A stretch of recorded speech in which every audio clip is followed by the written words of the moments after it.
Yeah, good morning, everyone. Wow. It's the Opie and Anthony Show, the Friday edition, yes. Look at that. It's Friday.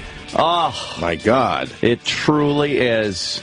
Another full week. Wow, did we put in 2 full weeks? We sure have. That's insanity. We sure have. What the hell are we doing? Overworking. Thank you. Thank you. Applause via Sam Roberts. Thank you. Does one show, comes running in for another. He's a fucking Renaissance man. Is he? That means asshole. I'm very, very sad today because what happened? Well, we lost a munchkin overnight. They are. I hope they find. Easy to lose. I hope they find her. Oh, we lost a munchkin last night. We're down to one munchkin. One guy munchkin left. One guy munchkin left, right. Yeah. From the Wizard of Oz. From the Wizard of Oz, of course. I thought it was an amazing thing that there were any munchkins alive past the 50s. Right. I mean, the 1950s, not their 50s. Right, sure. And then I heard that there were like 130-something munchkins on the fucking movie. Set? Yeah. Yeah. And why do we know them all by name? Yeah. Because they were munchkins? Because they were the fucking munchkins. All right. It just goes to show you, though, I don't think you could scrounge up 130 fucking midgets these days for anything. I think the whole thing with like testing your baby and shit and doing those natal tests and everything. I think I don't think there's as many fidgets anymore. You're crazy. I swear, I don't even think there's as many. Watch Little People Big World. There's a lot of little people still, but a lot of kickables. But they're of that age. I don't think we're pumping out any new fidgets. No, I don't think. I think it's prenatal testing and fucking care. But I don't think that's one where you say fuck it. I would. No, but get the Hoover. You're not stopping a pregnancy because you got a munchkin inside. Sure you are. I'm telling you, I bet people do. You're not. Your child is a dwarf. There is a lot of testing, and you could stop your pregnancy, but you're not stopping it for a little person inside your belly. And how about this? I'm telling you, watch Little People Big World. They get together with these conventions, and there's hundreds of them still, maybe thousands. Bet there's but how are you going to scrounge up that many for a movie? I bet put the word out. And let me tell you something. I know through personal experience, back when I was a kid, there were a fuckload more midgets walking around than you see today. And I honestly think, not so much that they're scraping them, but I think that through genetic testing, you kind of know if you're predestined to have a dwarf before you even start having kids. Oh, wow. I think... Have fun with the little people, man. Genetically... I'm out on this one. They are... Really? Yeah. You're not stopping a pregnancy over a munchkin. I'm telling you. I think medical technology has made it where we don't see as many dwarves. We don't see as many... What about Peter Dinklage? Physically... How about this also? We don't see as many physically deformed... children and people. I understand your point. Yeah. Completely. But the munchkin thing is not in that category. I would throw that in there. They live very normal lives. They're just a bit shorter than you and me. But they don't make the choice. It's the normal parents that make the choice, like, oh my God, we have a fucking dwarf, and they decide, but you have to be a horrible parent to stop a pregnancy because you got a kickable inside. I honestly think. Oh, that's just a joke, people. That it's something that they would consider. I couldn't disagree with you more. I think it's a consideration people make when they have a pregnancy or before a pregnancy when they notice they're predestined. Sure, I also think that people are stopping pregnancies because they got a redhead inside. Well, that's probably true. Redhead and like a munchkin. Yeah, about the same level. So it's not. You think? Yes, I'm telling you, people are having munchkins. I see a lot more gingers than I see fucking munchkins out there. People are having munchkins still. Not at the numbers that they were years ago. No, I gotta say it. I think with all the bullying that's still going on, even though there's bullying campaigns, that makes the little people hide a little more. Do you know how many midgets I used to see? They were all over the place. You'd go into the city, midgets walking down the street. You go, you register for school, and you're a kid, and you go in with it, and then your first day of school, there's a few midgets roaming the hallways. Did you have a little fella in your high school? every fucking year. I don't think we had a little fella in our high school. I had a midget that wound up working for the fucking Clinton administration. Right. And, yeah, he was, like, big in politics. He just died recently. I saw him at my reunion, though. Really? Yeah, that was like his last The appearance. one where you brought the 17-year-old? 18 at that time. 18, sorry. Sorry.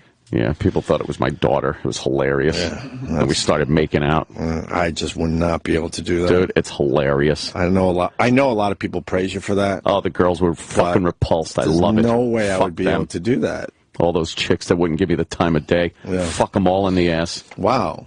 That's what I say. Wow. No, I don't think people are stopping pregnancies over. I do. Over munchkins. People are stopping pregnancies over anything. And I think if you have a dwarf. Right. No, we're not talking about the party girls that use that as birth control. Well, I know. We're talking about responsible parents that are having children, and they see they got a munchkin inside. They're not stopping the pregnancy. Or a munchkin inside. Let's go before that. If you're responsible parents that want to have kids, a lot of times you'll go and if you have something in your family history, maybe you'll go to the doctor and say, all right, could we do a genetic test and see what type of deformities or something I'm predestined for? Right. And then they do this genetic testing and they say, okay, look, you have the midget gene. Right. You have the midget gene, so there's a whatever % chance that if you have a kid, you'll have a midget. Right. And then they decide, look, I don't even want to take that chance, and now they don't have kids, and there you go, less midgets. I would have a munchkin. I'd have no problem having a munchkin. Knowing that you would have a munchkin before you even conceived. Well. See, less munchkin. Less munchkin. But, I mean, if it got to the point where we didn't do any of that and there was a munchkin... All right, but I'm saying that... I'd have no problem with a munchkin. I'm saying that definitely takes away from the munchkin population. But I ain't lowering any of my shit. He's gonna have to fucking get a stool. I'll get some step stools, but I ain't lowering my counter down to that awkward fucking ball bag level. I hear you. Hell no. Normal size everything. Put the burden on him. Yes. Exactly. And I'll tell him what I could have done. I agree. All right? There were a lot of weird fucking deformities when I was growing up. You saw a lot of shit out there. It was like the nom. That's where I'm in with you. Yeah. I do believe, yes. But I think... With the testing and stuff, people are choosing to stop pregnancies for things that could be just horrific. I think some people consider dwarfism I don't think the munchkin's in that category. They don't want their child to have to go through these things and the hardships, and they decide, we'll give it another shot, and maybe the good gene will fucking... Peter Dinklage. There's your anomaly. Peter Dinklage being a very successful, serious actor. Right. He was in Elf, and he was, of course, in Game of Thrones. Game of Thrones, he's great in it. And it's like, things. you know he's a dwarf, but you don't go like, oh, he's playing the part of a jester or something like that. He's an actor to be taken seriously. So his parents were supposed to stop the pregnancy? But how old is he? That was back in the day. And the paper, that was yesterday, hilarious. And I was going to tweet that picture. The papers here in New York fuck with Peter Dinklage, because Peter Dinklage had a kid recently, a daughter, and a, quote, normal-sized daughter. And the daughter is probably 2 and already half his size. Oh, coming up to the shoulder. And there was a picture a few months back of Peter Dinklage with a baby carrier, trying to walk around with his kid. It's one of the funniest pictures you'll see. And the papers do this on purpose. Yeah. I think they're just waiting. Look, him trying to push a baby stroller with a baby. Look at that. The fact that a dwarf can have normal-sized kids is a cruel little joke. They should only, you would think that dwarf would only have a dwarf so that they could, little people, have a little people family and shit. It's kind of funny when the kid is so much taller than the... Little people, big world. I know. 3 out of the 4 kids were normal size. 3 out of the 4. 3 out of the 4. And then whoopsie. But the parents still made everything fucking low. It's not nice. It's because of them. You can't make everything low. It's very selfish. Right. Yeah. I love the Munchkins, and we lost... we lost the female, the last female Munchkin. So we got one left who's 93, they said. He must be thinking... One guy. He must be thinking it's like day by day at this point. Of course. But not the only celebrity that we lost of late. No. That's for sure. We lost the professor. Yes. From Gilligan's Island. Yeah. Now, being a child of the 80s, that was one hell of a show, man. That was a show I watched a lot. I'll tell you, you make and I know Jimmy doesn't like Gilligan's Island. I kind of liked it growing up. It was very goofy. Right. As a child, you could watch that, and it was on all the time. And in the 70s and 80s, that fucking show was on everywhere all the time. Right. You couldn't get away from it. Right. It was a staple on TBS during the early days of Turner Broadcasting. Sure. And what was his real name? Russell Johnson. Russell Johnson. He really didn't do anything after Gilligan's Island. No, I saw him in a couple of Twilight Zone episodes. He was in that Twilight Zone where he was the guy that went back in time to when Lincoln was assassinated. Yeah. And he tried to stop it, but he realized that, like, even if you go back in time, you can't change the big events. But he did change one little thing that made the kind of butler guy at his club, his upper snooty club, made him a member of the club. So he went back and was like, "You're right, you can't change history. I tried to, save Lincoln and everything like that. It couldn't be done." And then he asked the guy, like, "Hey, get my coat or something." He's like, "What? I'm a member of the club." Oh, wow. And then he told the story of how he got wealthy. Right. And it was directly tied into something that he did when he was back in the Lincoln thing. So that was... he was in one of those. But he popped up in a few of those Alfred Hitchcock things and stuff. But he looked kind of old when he was doing Gilligan's Island. That's why it was creepy to find out he was still alive yesterday. Yeah. Or, recently, whatever. Yeah. And then also Reuben Kincaid. Reuben Kincaid, the fucking manager, booking agent, or whatever for the Partridge Family. Right. Always getting into little scuffs with Danny. Dave Madden. Another guy that looked pretty damn old when the show was on the air. Oh, yeah. And he was pretty wacky. Yeah, he died over yesterday, I guess. Dave Madden. And then you hear it's like, and both of them, it's like, they died at a hospice. It's like, oh, what the fuck? Oh, you just picture him yelling out things like, "Danny!" Right. Oh, my God. We have a gig. Shirley, we have a gig. Make you happy. And he's just a lunatic. Oh, wow. Dementia's not pretty. No, surrounded by friends and family. Oh, boy. Fuck that. It's like, why surrounded? That sounds threatening. Right. Let me fucking breathe here a little bit. I only got a few of them left. Let me do it in peace. Yeah. He's gone though. He was funny on that on the Partridge Family. He was like the kind of straight guy, but funny. He was all right. What's his name? Is an alcoholic, huh? David Cassidy. David Cassidy. Third Dewey in like a few years. He's going to see some fucking jail time if you don't watch out. Yeah, he looks horrendous. He's bloated. He's got alcohol bloat. He was the Justin Bieber. He was the Justin Bieber of the fucking late 60s, early 70s. He was the Biebs. He was. The Biebs better watch out. Made very popular the shag haircut. Yeah. Remember the shag haircut? The girls loved it. David Cassidy. He was the sex symbol. He got some fucking pussa back in the early Partridge Family days and stuff. Why do you think he's a raging alcoholic, or so it seems? I think because his father was like an alcoholic, an asshole. His father was jealous of his fame because he always wanted to be famous. What was his father's name? His father's name was... His father had a little Mr. Cassidy. Mr. Cassidy. Okay. Yeah, he. It's weird how that works out sometimes. His father is in a couple of, or at least one of my favorite Columbos. Oh, really? Yeah, he played such a dick. Jack Cassidy, I think. Jack Cassidy. I think I got that one on my own. Jack Cassidy, right? Jack. Yeah, Jack Cassidy. And he sort of looks like that guy. I mean, he was a character actor. He was in a bunch of things. Oh, he was. Yeah.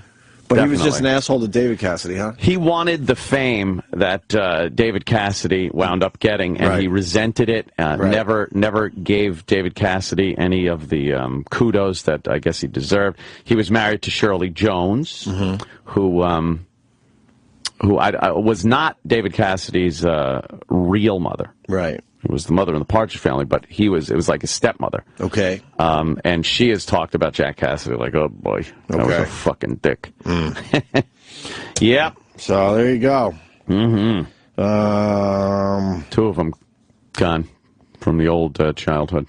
And we move on to the Swiss cheese pervert has been arrested. Hey, there you go. They fucking got him, huh? They sure did. How'd they get him? Someone rat him out? Cheese. I don't know. Maybe. How did they get him?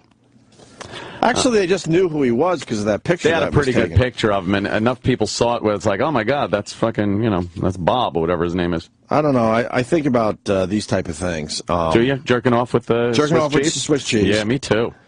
I think this is silly shit. It's very silly. But we're guys. Like if you're on a subway and some of these women, I guess, get horrified by a flasher or something. But yeah. If I was a woman, I think I would just laugh at that. Yeah. As long as they weren't aggressively trying to fucking do anything. Right. But it just seems more silly than scary. It does seem silly. Like, here's a guy driving around, like, with Swiss cheese over his dick. The Swiss cheese makes it silly. Like, if he was just driving around jacking off and looking at people, you'd be like, oh, that's a little creepy. But the Swiss cheese makes it like, oh, he's got Swiss cheese. That's hilarious. I would still laugh at that. Yeah. I wouldn't be horrified. I would laugh. Like, what the fuck is wrong with you? Women, and rightly so, have a lot more to be scared of and threatened of from the penis. Well, they got the hole. They have the hole that the penis goes in. Right, they got the hole. We laugh because we have the penis, right, and we just look at the other penis and go, that's funny. Right. Women have the hole. They got the hole. And the penis is constantly looking to go in the hole. Right. So it's very dangerous for them, and they should rightly so be nervous. But I love the strong women that stand up to these guys, and instead of being like, screaming and running away, they fucking mock them, and they take their video of the guy or whatever. Point, laugh, take video and pictures. humiliate the person. Yeah. I respect women like that. That does take a brave woman, because women usually just kind of eek, scream, run away, get scared, cry, call the police. But if you saw a woman in a car, please, with Swiss cheese over her pussy, her hole. Oh my God! Her hole. I put on my little rat mask and go to town. Right. Nom nom nom nom. But not only would you not be horrified by that, you would probably follow her. Oh, of course. Right. I'd be like, if this chick's willing to do that, she's willing to suck my dick. That's the universal mindset of the man. Right. If a girl sees a guy jerking off on the subway, she's going to think, that guy wants to rape or kill me or something. If a guy sees a woman doing something perverted, it's like, I think I could fuck her. Right. There's That's what I'm universal trying to say. difference. We look at this shit very differently. Yeah. But the Swiss cheese pervert has been arrested. Police say they have arrested the so-called Swiss cheese pervert, the man accused of using Swiss cheese to sexually proposition women in the Philly area. Christopher Pagano, it looks like, was arrested at his home in Norristown on Thursday afternoon as part of a joint investigation between Philadelphia and Norristown police. A joint investigation over the Swiss cheese jack-off guy? Wow. The 41-year-old has allegedly been spotted driving up to women and asking them if they would like to get paid to see him put Swiss cheese on his genitals. That is a weird little fetish. I would laugh. Yeah, you toss him a few bucks and watch. He was charged with stalking and harassment as well as open lewdness. Hasn't he already been arrested for this? Who the hell are you? Oh, I just forgot. Hi, Jimmy. Wait. He was a weirdo neighbor, Ray Dean, told NBC 10's blah, blah. He used to come outside in his underwear with no shirt. Nice. What a lovely neighbor to have. Yeah. I don't know if he was arrested for this before. Probably. I thought I read that he had been either arrested or questioned. You don't just start doing this. Yeah. Well, here's a witness, Priscilla, who was driving in the car with her cousin, said she thought it was a joke at first, but when they reached another light at Fox Street, the man allegedly had his pants down, upset by the sight. See, upset by the sight. Women think differently. Ladies. I'm not blaming them. It's just strange to me. Yeah. I would not be upset by that. It would be doubled over with laughter at the sight. I would be trying to get a better look. Right. What is that, Swiss cheese? Come here. Even if it's a guy, I would be trying to get a better look. Because I'm like, this is something you don't see every day. Why is it? Did I just see a guy with Swiss cheese over his dick? It's hilarious. I'm following this idiot. Right. Upset by the sight, she quickly drove off. Now I'm freaked out because I know it wasn't a joke, she told NBC 10 on Monday night. Oof. The woman is the latest victim to come forward and to tell the alleged indecent exposure by the man. Investigators say the suspect also exposed himself to other women while offering them money to watch him put Swiss cheese on his privates in several neighborhoods in Philly. I know these neighborhoods, by the way. This is relatively close to where the, where I hang out when I go to Philly. The suspect was described as a heavy-set male between the ages of 40 and 50 with a goatee or whatever. They got him. They got him. Thank God. Take that fucking filth off the streets. Yeah. What a creep. Yeah. So, there you have it. That's great. How was your flight in, Jimmy? It was good. Some of that turbulence, or was that past? Yeah. No. There was a big turbulence problem around the New York area yesterday. Why? They had like a stop at LaGuardia. They weren't letting some planes go. It was just like the air was fucked up, and I guess a plane that was going to Beijing had to turn around. Like 5 flight attendants got fucking banged up. Really? From severe turbulence. They told us we would hit some the last hour of the flight, but I was... oh, really? Yeah, not too bad. Yeah. Oh, the rhino hunter is now being hunted. Nice. Ah, yeah, I see Jimmy's... nice. Jimmy's the newest rhino activist. People threatening my kids, he says. Corey Knowlton defends buying a $350,000 permit to hunt an endangered black rhino. Bucks. While adding that he needs private security to protect him after death threats. Isn't the irony of that, though? Yeah, right. Yeah. Yeah. Yeah, the black rhino, you know, he wants to just... The rhino wants the same consideration, I guess. He wants to just live out the rest of his days in fucking peace. Some rhino life. Having to look at that stupid horn in your face. Imagine that, like, just put a horn between your eyes and have to fucking walk around like that. Oh, yeah. What a dumb design. Yeah, leave that guy alone. Poor fuck. You stand in front of him, he can't see you. You gotta move your neck a lot to see what's going on. What a pain in the ass. So, horn. I don't know. Like a huge zit. Okay, that's pretty funny. You ever have a zit on your nose or something that you just see out of the corner of your eye? So annoying. I think anyone else sees this.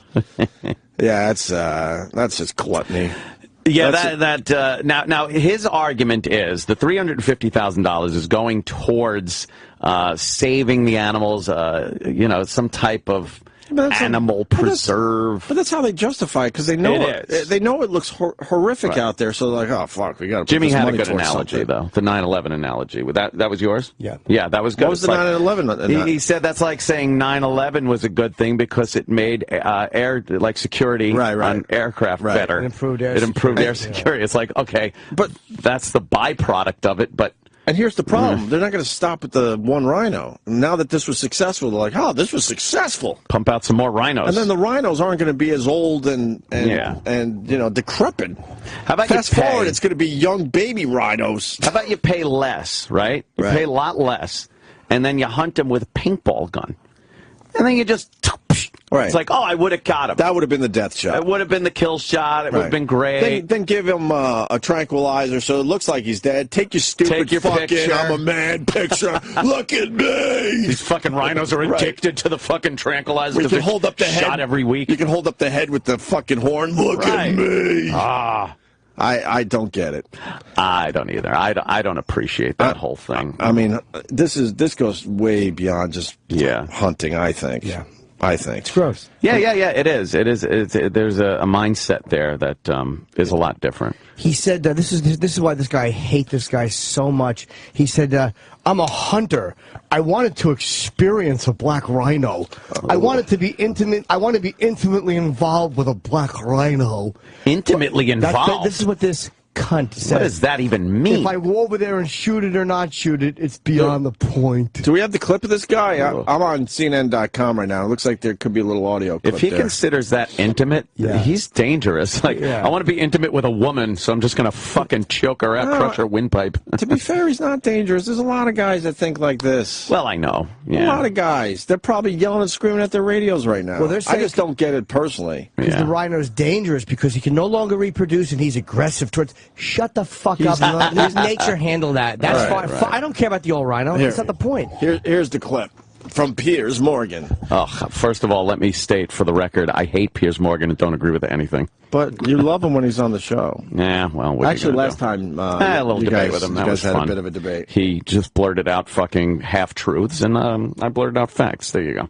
Wow. About this kind of trophy hunting is the trophy aspect. They hate, if they love animals, seeing people like you who have a lot of money going over there, hunting down endangered species, and then proudly boasting of what you've done and posing for pictures, which you then look like you're celebrating. That's and they do hate it. You know that. You've read the reaction. Yeah, and I think hates are, you know, and look, I'm not, hey, and speaking of that, but I want to go back to it. That's urban sentiment versus science, okay? Urban sentiment is hate. I'm being a part of science. All these countries I hunted in, Piers, all across Africa, all across Central Asia, they put these programs. I'm a member of a group of people who care enough to put their money where their mouth is. Now, as far as celebrating the hunt, Piers, I didn't, you know, look at it. I grew up very, very poor, in poverty, Piers. Okay? When I went hunting as a child, it was my granddad and my dad. We looked at hunting as a celebration and a camaraderie together, as a special time together.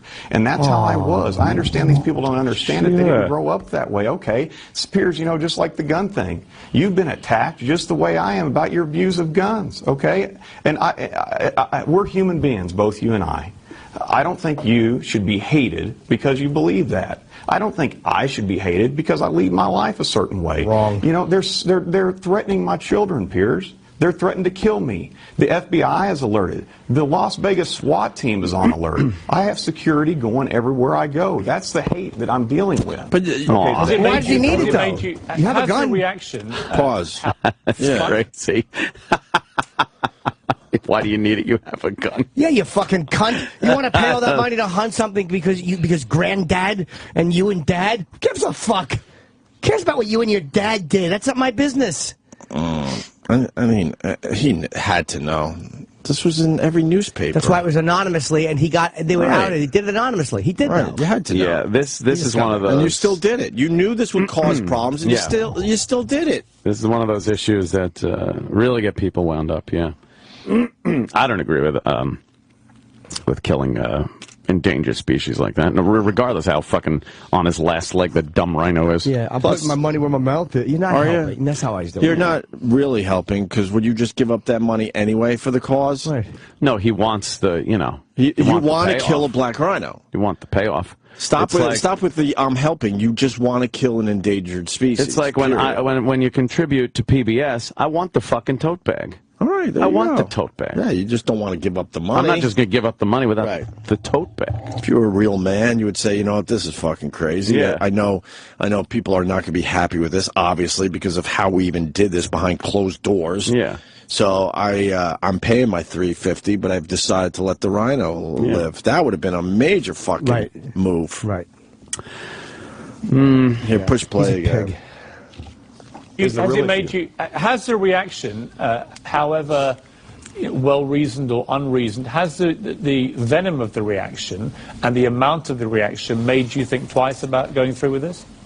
It hasn't made me think twice, but Piers, to be honest, and 100%, I had no idea that it would be this visceral. Wow. I had no idea that they would be attacking my 2-year-old daughter and my 7-year-old daughter and my beautiful young wife. And they'd want to kill us all and burn us and make a Saw movie out of us, Piers.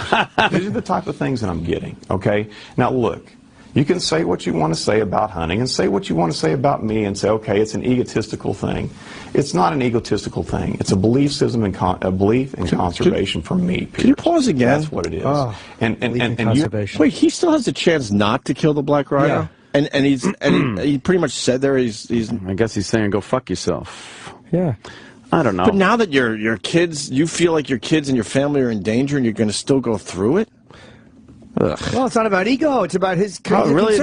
Oh, really? Yeah. So you're willing to put your own family's safety on the line at this point? Threatening to kill his family is a little fucking strange for people that are like. Oh, I don't think that's right. To be honest, it's crazy. But that's what is going down, and that's the cards he has right now, and he's going to still go through with it. That's because nuts. If it comes between someone's family and a rhino, you know, fucking hack the rhino up like the end of fucking Apocalypse. Oh, sure. But the guy, like I said, I don't agree with this, but there's something there.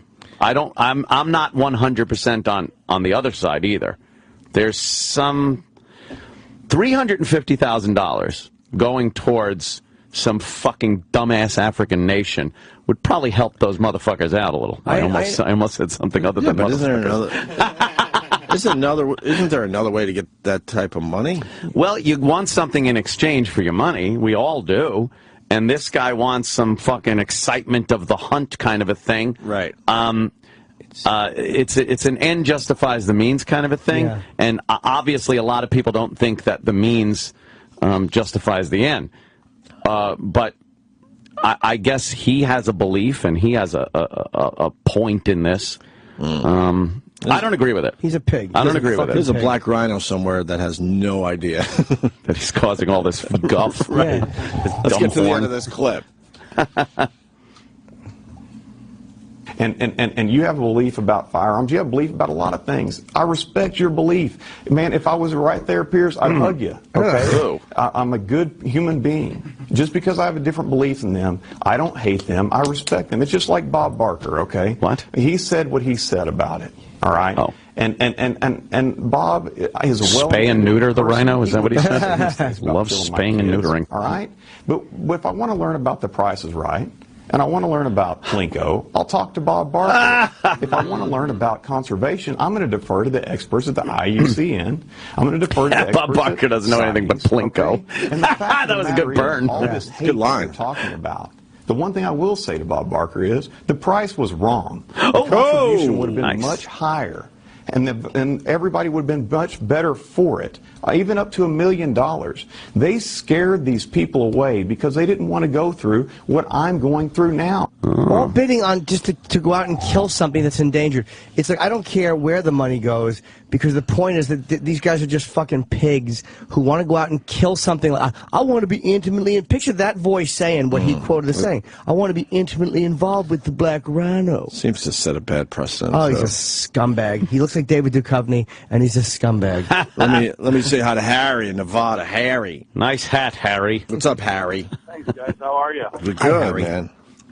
Yeah, this guy in this black rhino hunt, let me start by saying I grew up hunting my whole life, hunted everywhere, and there's ways around doing those types of hunts. It's high-dollar shit, and I would never fucking shoot a rhino.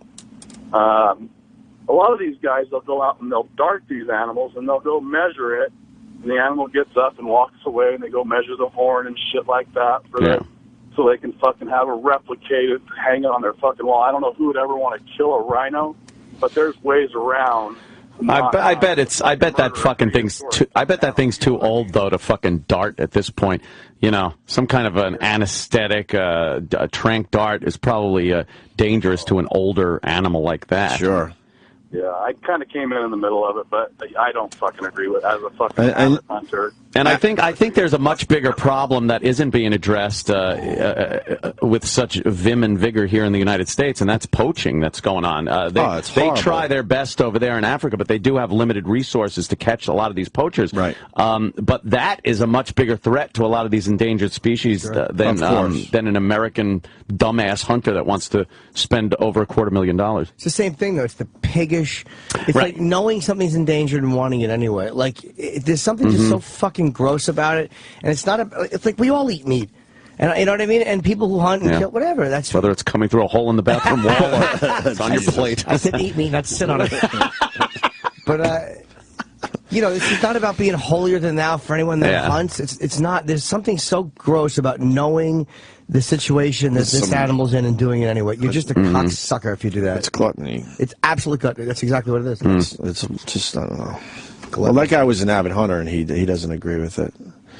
So, yeah, I don't think this is one of those clear-cut things where if you're a hunter, you agree with this guy. If you're anti-hunting, you disagree with this guy. This kind of has a very big gray area of a lot of hunters don't like what this guy's doing. It doesn't like what it represents. It does represent this gluttonous, fucking holier-than-thou, rich. I don't think he represents the average hunter. No. I'm not in that world, but it just doesn't seem like that would be the average hunter's mindset. And a lot of people do kind of poo-poo on that whole conservation thing when hunters bring up the fact that, like, the Jersey bear hunts that go on, they give out a certain amount of permits for hunting bears in New Jersey because they have to cull it back. But the reason they have to cull it back is because we decided to keep fucking building it into their fucking areas. But again, that's human progress, and you're not going to stop that. I understand, but it's that dumb human perspective that I've been talking about lately. It's ridiculous. But the fact of the matter is we are building, and we do need to have bear-free zones for your animals and kids. Well, you want to live in those areas, then realize what's up there.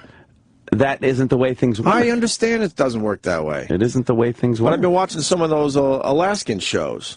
They're not fucking taking out all the fucking bears in there. Fucking Alaska, though. You have as many people living in Alaska. I mean, but Manhattan itself had wild animals in it before people got there. No, I understand that, but then you need you need braver people to buy those houses. Period. You think? Yeah, Well, you think that's it? Go look. We're not fucking killing any more bears, but this is a beautiful house. Look at what you get. But you might have to deal with a bear or two. I don't think people want to do that, and I think the fact that of course they're not. Yeah, of course they're not. I'm just saying. But the hunt that goes on, you get a lot of people that say this is a terrible thing. You're murdering, but you're actually doing something for the animal population and the environment. For the sacred, what are we doing? We're doing something nice for the sacred human. We had to burn the village to save it. We suck. Humans suck. And the deer population out on Long Island and Connecticut. That's another fact of the matter is there are no natural predators for these deer. They fucking breed like insects. So when a hunt goes on, it culls back the herds to a reasonable level.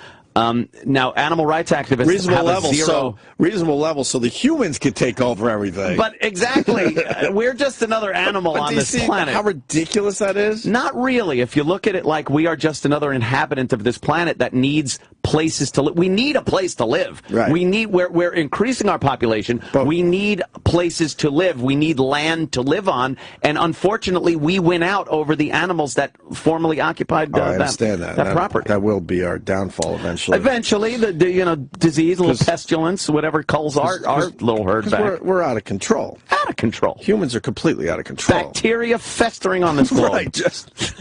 I agree wholeheartedly. Just an out of control virus. Yeah. I agree. This guy wants to talk about it. Boston wants in. Jeff. Hey, guys. Hey. Hey, the thing that nobody's really talking about with this rhino thing is the fact that individual rhino was kind of a rogue. He was, running off other rhino herds and killing rhinos. So the conservation people over there in Africa could have killed this thing, quietly and not said anything, but they put the word out to their people that belong to that group that this guy belonged to, and they auctioned off a big ticket for him to come over and kill the thing. I think and then they take the money and use We do know that. I think you're buying too much into what they're telling us. Their justification. And listen, I personally think they needed to come up with a really good story because they knew people would have a major fucking problem with this. And then they got together and said, well, that rhino is a little old and he's a pain in the ass and he has been attacking this, this and that. It makes a better story. It makes people calm down a little bit. But in this case, it didn't calm anyone down. Well, how about this? Take the $350,000 if you're so into conservation and build a fucking fence. Pen this dumb fucking old cunty rhino in, and you take that. $50,000, I'll get you a good fence, and the other $300 you can buy hats for the other fucking rhinos. We'll buy little fucking Christmas ornaments. Silly would they look with hats on? Dumb fucking horns. I think people that you live in that type of world, they would know how to handle this rhino. But if they were indeed going to kill it for nothing, and just like no one would even know about this, and instead decide, hey, we can make a lot of money from this that could be used for conservation and whatnot. Right. Isn't there some validity in that? No? I think it sets a precedent, though. It becomes the thing. You think it's just it just becomes if you do this in a little while, they're just going to be shooting fucking rhinos that are dropping out of the wombs. Yes. Like, hey, there's one. That's old and feeble. Yeah. Still got the fucking umbilical cord. Because they're gonna go, wow, that really worked out well. No, we should do this every year. But we don't have a lot of, sick old rhinos that are a pain in the ass. Yeah. Oh, I think we can find one, don't you think? We'll just get some Somalis and put them in rhino suits. Send running out there. I don't know. all right. Blacks. They're always targeting the blacks. Oh. I fully expect that from Boston. Thank you, Jeff. Of course. It's Boston. Let's say, I think Jim is wrong about this. Okay. Oh. Ryan in Virginia. First of all, why is Jim wrong with this when we're all on the same page? Right. Hello? Hello. Yes, sir. Hi, sir. Jimmy Hi. Norton. You couldn't be more wrong about this conservation issue, man. All right, thanks for the call. If the rhino can't reproduce anymore, then it is actually not hurting conservation of rhinos anymore. And in fact, the last caller actually said that the rhino was hurting other rhinos too. You know, if that's the case, then Hurting with his words. No, we did actually acknowledge that before, and we said that was the reason that they were giving. So let's just go out and hunt old people then. All right. They're not Sign me up. No, let's do it. You know what? They don't reproduce anymore. A lot of them have dementia, and they're kind of shitty. So let's go out and fucking hunt old people. That's what Dr. Steve does. It certainly is. With a syringe and a pillow. They call me the toe tag bandit. But people would say that's outrageous. Why is that outrageous? Right. Why is that outrageous to, throw a few old people that have dementia in a fucking field somewhere and have at it? Why not? Like The Walking Dead. debate later, Jimmy Norton, February 6th, 7th, and 8th at the DC Improv, Washington, D.C. That's right. I'll be discussing this issue in depth. Something we can all agree on, yes. Let's go to Aaron in Wisconsin. Aaron. Hey, guys, how y'all doing today? All right. Well, personally, I believe that to take an animal is a sacred act, and if you're going to kill something, you have to use every bit of it. I believe to kill an animal as a trophy is fucking wrong. Ooh. If you're going to kill something, you use every bit of it so that way it doesn't go to waste. Imagine what old rhino meat would taste like. Holy shit. Would you eat a old rhino stew? Oh, that would be great, right? Old rhino stew. And then use that horn to stir it up you would all just night. stir it around with the big horn. You're an avid hunter and you, excuse me, disagree with this, huh? I absolutely disagree with it. I think that guy is an egotistical jackass, and I think if he wants to give $350,000 for conservation, he should go ahead and give it without having to kill an animal. I don't understand trophy hunting. I just don't understand it. That broad with that lion, that picture drives me insane. Yeah, just knowing how few of these personally don't get it. Animals we have left, it's kind of... Right. You know, and I do get the point, too. Look, the rhino's old. It's fucking whatever. But it's still here. It's the rare instance where some of these endangered animals are still walking the earth. So, you know, let him trounce around as long as he possibly can before he just drops dead of natural causes. Right. Because he's here. It's a very limited time, I think, that these animals have left on the planet. And the fact that people can actually see it walking around is kind of a good thing. Let's say hi to Eric in Colorado. He says these types of hunts happen every year right here in the good old U.S. of A. Eric. Hey, guys. Hey. They, here in Colorado, through the Rocky Mountain Elk Foundation and I think it's Colorado Bighorn Foundation, bighorn sheep, Colorado Division of Wildlife only issues so many hunting permits every year. And they're done generally, if I remember correctly, they're done through the foundation, and then they're auctioned off. And all of the money goes to the Colorado Division of Wildlife for the hunting conservation. And one of the things that gets me when people complain about this stuff, and I'm going to challenge the three of you on this, if you believe this... You're not challenging me to shit. Well, contact Worldwide... Challenge you to a thumb wrestle. Exactly. I'll give you a fucking Indian burn. Yeah. Sorry, sir. What? Oh, go ahead. Sorry. What's your challenge? You know, and I guess kind of more so for Jimmy, since he's been the most outspoken on it, then how about you donate a couple $1,000s to the World Wildlife Foundation, which goes to conservancy of animals all over the world. I tried doing that once. It went to Vince McMahon. I don't know what happened. Crazy. Looks like I lost my challenge. Yeah. The point I is ain't that creaking open my wallet for that. the people want to do this is what's so gross. The fact that you want to donate money, or you want to go out and say just shoot something endangered. Yeah. So I understand the mechanics of where the money goes. I'm not going, oh, I didn't know that. Thanks. Right. I know the money goes. It's the idea that they've set it up. Not all of these hunts like this that are auctioned off. Not all of the hunts actually take place. I know a couple of hunters, big game hunters, who do go and they buy in these auctions for these and they never actually go and hunt the animal. Okay. But that's not what this guy's doing. I agree. That's not what this guy's doing. But that's not always the case, though. Okay. And those hunts we don't hear about that. Okay. No, why would we? Because they don't happen. Right. That's basically just a donation. This scumbag was doing it anonymously, and it was leaked to the internet. And now he has a gun, and he wants to go over. He wants to go and shoot something that he donated. And now he's crying like a little fucking cocksucker because he's being threatened. Right. It's beautiful. And in this case, two wrongs don't make a right. No, I know that. I wasn't going to say something such legal mumbo jumbo. But 3 rights make a left. You should put that on a T-shirt, man. I swear. You'd sell a few of those. Yeah. People who are threatening his family are even more wrong. They should be instead of threatening him and his family, then they should be taking legal steps. No, not at all, dude. From occurring. No, they're trying to raise awareness about bullying. That's all. Right. They're just threatening him because they want to raise awareness about bullying. They're trying to help the effort. And you say it's wrong. I go ask the rhinos if they think that's wrong. I don't think you get an answer. You sure? Yeah. No, you probably got a big fucking dumb horn up your ass. this is what the rhino is saying. This is what the rhino. He's lonely. All right, thanks. I guess whatever.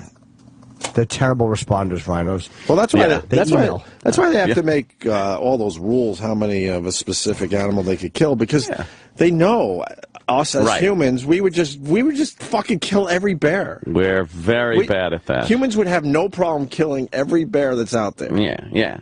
They'd have no problem killing every deer. But there are these conservation agencies and whatnot that do great work as far as that. And I think a lot of their money does come from hunters. Right. And people see that as kind of an oxymoron kind of a thing. But it's true. Hunting is an integral part of conservation. I saw a piggy fisherman over the summer. A piggy fisherman? Like, they have rules, and it was... if you get a striped bass, surf casting, it has to be a certain size. I don't believe in the fish conservation. Just fucking take anything. Well, they're stupid looking. And we were fishing, and there were a few. What did Jimmy call them? Delicious monsters. Somebody tweeted they were listening to the podcast, which is doing really well. It's great. It's Jimmy and Jimmy his various... hates animals. This week's podcast is doing really well. Good. Jimmy's really various takes on animals and whatnot. Right. And he said Jimmy describing a fish, and you were like, you just called them stupid, delicious monsters. Yeah, I really give animals a beating on this one. Oh, you certainly do. I said we were fishing, but I hate doing. I don't really fish anymore. That whole hook thing and just yanking half its head off when you take the hook out. He doesn't feel it when you're trying to be careful. He doesn't feel it now that he looks like fucking Ebert. I love when. Oh, sorry. I love watching fishermen that get so excited until they pull in the fish and realize like the hook is through its eye, and they're like, oh, it went from this is so much fun to this is a horror show. It's rarely just in that part of the mouth where it's hanging on the hook like, hey, look, it's like a cartoon. Got to get the pliers out and work it out. It's halfway through his brain, fucking his eyes hanging out now. I thought this was supposed to be fun. This will haunt me. Thank God they don't have eyebrows, or it would really be horrific. But this piggy fisherman, because there are rules, and if it's not a certain size, you got to throw it back. Yeah. I saw a guy, I swear, down the beach. He catches a striped bass, and we're all watching him, reel it in or whatever. And he's maybe 100 yards, 50, I don't know, close enough where you could sort of see the size of the fish. He sees this thing, and he knows it's short of what it's supposed to be. This fucking guy took the hook out of the striped bass's mouth and sprinted to the house. Oh, to keep it. Yeah, to keep it. Knowing, like, if you leave it in your bucket... that guy might come by. And if a guy comes by on his four-wheel, you're fucked. You're in this trouble. Guy couldn't get to the house fast enough to keep an illegal fish. Yeah, good for him. Yeah, whatever. But I just found it hilarious that this guy did a sprint. A guy that looks like he doesn't really run ever. But he wanted to make sure he was able to keep his illegal catch. Yeah. God, the phones are lit. I'll just read some of these, see if any other calls we want to take, because we pretty much have covered it. The big picture is it's going to attract more people wanting to hunt endangered species. I sort of believe that. Jackie in Indiana, I think Opie and Anthony and Jim are completely wrong on their perspectives. Well, Jimmy obviously just telling, once again, a white man telling Africa how they can make their money. And why don't you just go over there and colonize? Well, I've been trying to get a bunch of the Sirius XM people to go over there and like us all colonize it there together, do like a live broadcast, a live remote, a live remote.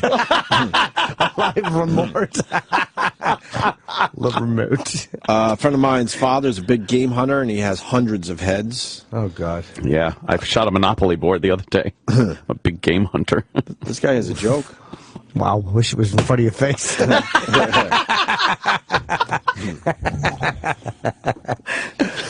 This guy's got a joke. Oh, let's hear it. I love a good joke. John, we love a good joke. Hey, guys, how's it going? Hey, John. Hey. Hey, it's not a joke. I was just thinking. It's like everybody's looking at this from the perspective of like the hunter and people and shit. Imagine the fucking rhinos. It's like the people. You got this guy in the neighborhood you want to get rid of. And you got this one black rhino terrorizing all the white rhinos. And he turns out, like, oh yeah, fuck you. There's nothing you could do about it. Meanwhile, they're all in the corner like, oh yeah, wait till this guy sees what's gonna go on. Punching out. Punching out? You can't. There's no punching out. You imploded. Punching out implies that your craft is wounded. You pull the lever, and the ejection seat punches you out of the aircraft. You are in a hole full of jet fuel and flames right now. That sucked! That wasn't even a joke. I don't know what that was. A soliloquy. Terrible. I didn't even hear it. Good. Just lucky. Ruined the whole fucking flow of the show. It just ruined everything. Oh, God. As long as you get rid of sugar and grains, you could eat anything, dude. He was preaching yesterday like you can't believe. He's down 35 pounds. Dude, you could eat the steak, the burgers, the fucking... you could eat the fucking... Right. Well, everything. Bacon. But I was listening. Yep. I've been smoothing my ass off, and after Bob said that yesterday, look what I got. A big, sloppy fucking... Bacon. Breakfast with runny eggs and bacon. He's like, dude, you eat fucking like you're on a diet. You're hungry 5 minutes later. He goes, you put the fat in your body. It does what the fat's supposed to do. But without the sugar and the grains. He's not as hungry. Yeah. And he has lost like 30 pounds. He looks much better, and I'm happy for him. But enough with... You can consistently lose weight and enjoy bacon. There's a price to pay for that. Yeah. Hey, man, chill out. I'm eating bacon today. Yeah, once in a while you can eat bacon. I ate badly yesterday when I was away. You did? Yeah, once in a while you have your days where you fucking eat, you know? No. But you can't just eat bacon all the time and think, oh, I'm going to be the fucking picture of health. This sure beats a fucking smoothie with blueberries. Who doesn't love some fucking bacon? Dude, I hear you. I skated on my underwear because people want to know. Because people want to know? They want to know. I don't know about that. I skated. Yeah, when we last left you yesterday, I skated. Opie had left his underwear out, inadvertently left his underwear out, because usually he hand washes the skid mark out. Well, he left a skid mark underwear. You make it sound like I have to do that every day. No, they're on the rare occasion. I swear it's a rare occasion. I guess my underpants were stuck in my ass crack all night, and when I was getting ready for work yesterday, I noticed there was a horrendous racing stripe, and I usually wash that stuff out in the sink by hand. Yeah. But now he left it out and was very fearful that his wife would see it, and I think less of him. Well, during the show yesterday, I had a realization like, oh, fuck, I forgot about that. Yeah. I skated. I think. How'd you skate? Was it left right where you... No, it's gone. Uh-oh. How'd you skate then? I don't know. I think I She skated. saw it. She just didn't say anything. Oh, fuck no. She'd say something. Would she? Yeah. But I had a cleaning lady over yesterday, so I think she had to deal with it. Oh. Mr. Gregg. Yeah, I think I skated. Mr. Gregg, are you sick? Yeah. Wow, okay. Because it was gone. That was the first thing I went to grab when I got home yesterday. It was gone. You didn't say something like, did you pick up any underwear? Shit in the back of them? Did you happen to? Hell no. No? Yeah. The cleaning lady was there, so I think I skated. Oh, yeah, lucky. I'm pretty happy about that. Well, let that be a lesson to you next time. Pay No, more fuck attention. yeah.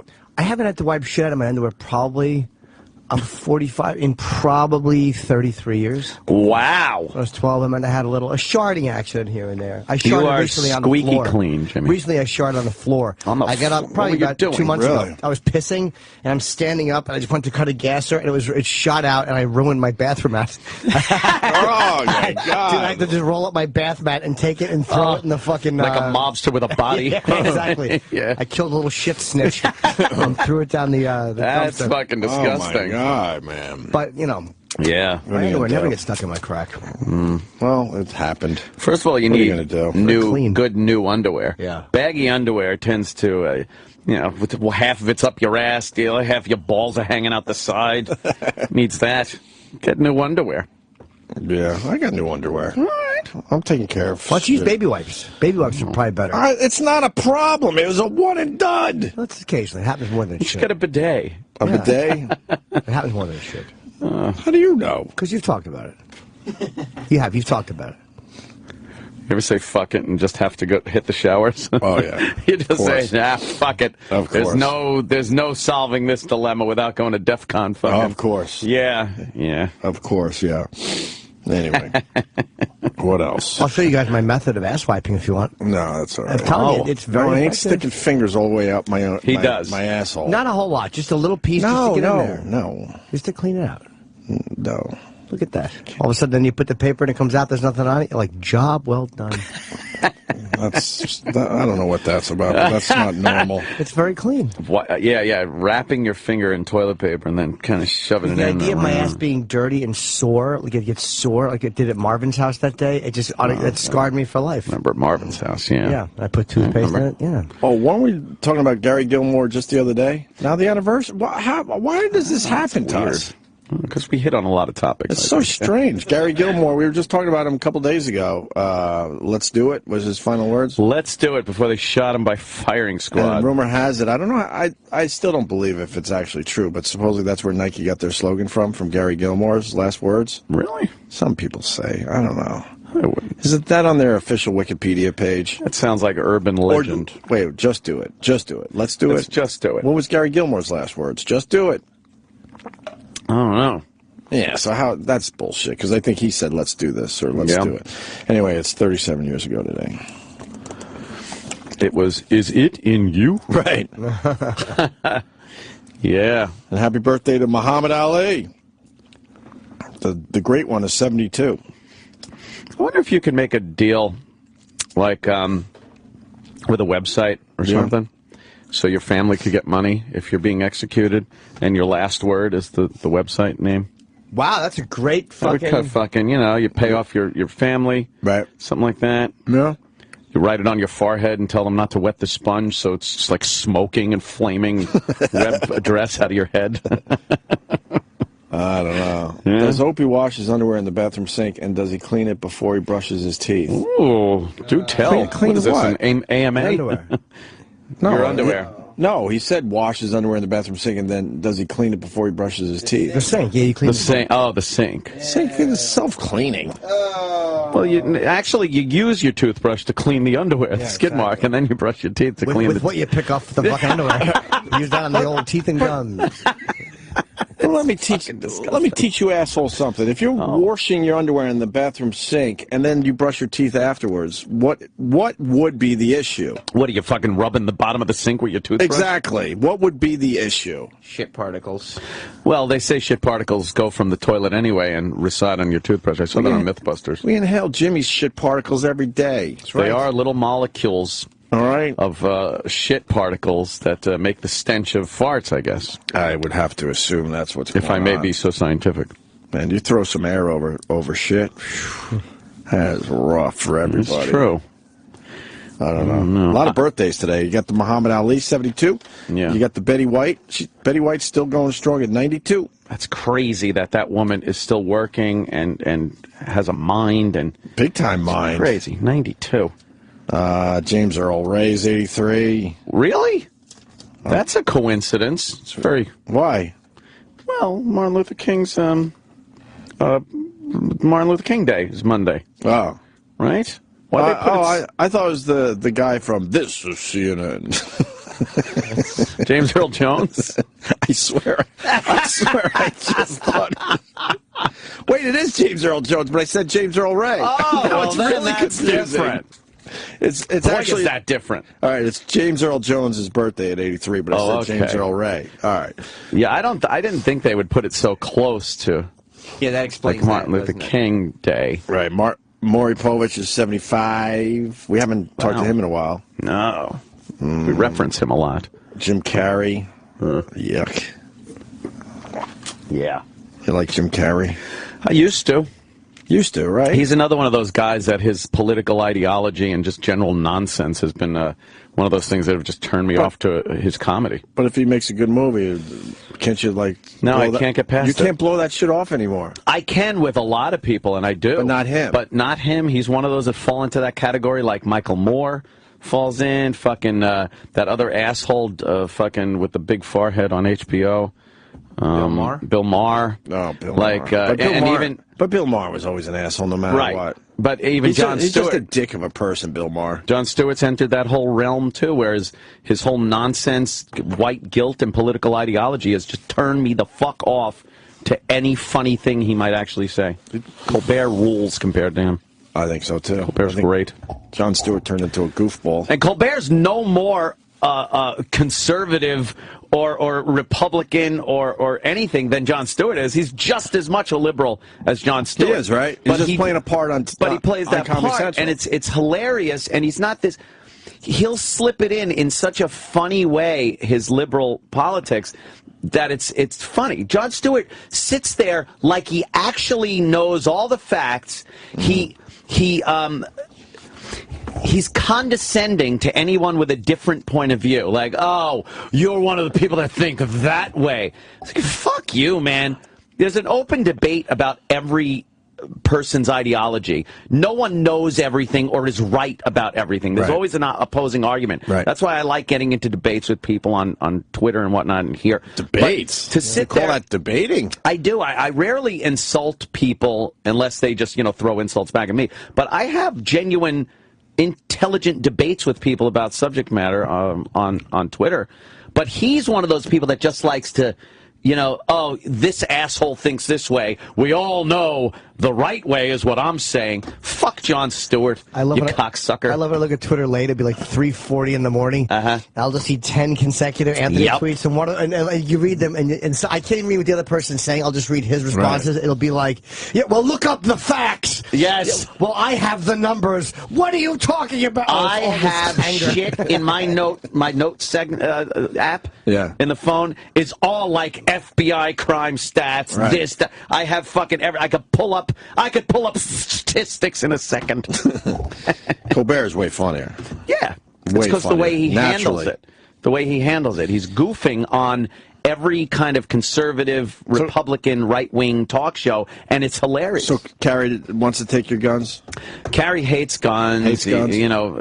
But again, another one of these Hollywood guys that have 24-hour protection and bodyguards to keep the scummy general public away and things like that. So he's telling you how best you should protect yourself and your family. Go fuck off. Another one of these tools. Him and that fucking other Weinstein cunt. He wants to make a movie now that's going to watch me crucify the NRA and stuff. That's Roland's boy. Fuck him, too. Fuck Roland. Whoa! All right, maybe not. Weinstein loves this radio show. Weinstein He's been very nice to us. Harvey loves this radio show. Didn't you guys talk to him one day when I was in here? Yeah. It was great. He was great. Email after thanking us for the great interview. But the fact that he did you wants take him on when he was in here? No, I didn't know about his fucking movie he wants to make that is going to be this mind-blowing dissection of the NRA, and it's going to, bash the NRA. Fuck him. But isn't that... The one on the NAACP and what cunts they are. But that's what fucking... Whoa! Well, he's being a fucking... Because I was going to say fucking and then asshole, and it came out fag. Look, I'm still hoping to get into a movie. It ain't gonna happen. Let's all calm down about insulting people that are never gonna fucking help us. I don't care about that. I think I guess he's never helped us. Nah, but he just likes the fact that we talk about about his movies, I guess. But I don't mind the NRA getting it. I know you love the NRA, but I have such a hatred for them after you know what, though? I'm happy to see them catch a beating. Here's why. They are just like every other organization that has to go 110% over what people think they should, because there's a constant barrage of anti-Second Amendment people in this country that need to be dealt with. I hate them, too. I hate all the groups that do it. All right. NRA is just one group that I despise for their lack of reasonableness. And the same, I don't despise the NAACP, but they really irritate me. And all these other groups fucking irritate all these other me. You know what the NAACP does the other day? They fucking put out a tweet that says, well, Apple is going to have discussions about more diversity on their board of directors. A lot more work needs to be done. So I looked up the NAACP's board of directors. Right. It's all fucking black people. So they should start with... what about your own fucking house? In your own boardroom, you should start with diversity. Diverse. Why the fuck is diversity so good to business? You should set an example. Exactly. Within your own organization. More hypocrites. That drives me nuts. Fuck them too. The company has the right to bring anyone they want. Anyone they want. You know who's best? The best person for the fucking job. I always diversity. thought that. Why is just the fact that there's people of different ethnic, sexual, whatever backgrounds, religious, why does that all of a sudden make it better? What is better about diversity than just having people of a single mindset or a unified front or just... like Apple, if they decide their board of directors, they want fucking white people that went to a certain school that are of a certain mindset, why then bringing in just diversity for the sake of diversity? Not having people that are the best suited. Well, why is that good? Well, you're certainly blowing off guys that are probably better for the job to make sure you... Maybe you're not. Hitting your diversity quota. Your diversity quota. Of course, affirmative action has been nothing but a failure as far as promoting people that aren't qualified for certain positions based on nothing but sexual orientation, race, religious background, all that shit. And I hate to play the House liberal, but that is what our country is built on. What? Giving to certain people based on their ethnic background and gender. It's a terrible fucking... But I'm saying, that's what America has been built on. We built you think? On 100%. Why is that? How do you figure that? On one group... one group that excelled at the building of this country, maybe. One group was treated better, and then one group worked very hard. Everyone thinks that white Europeans came over to this country.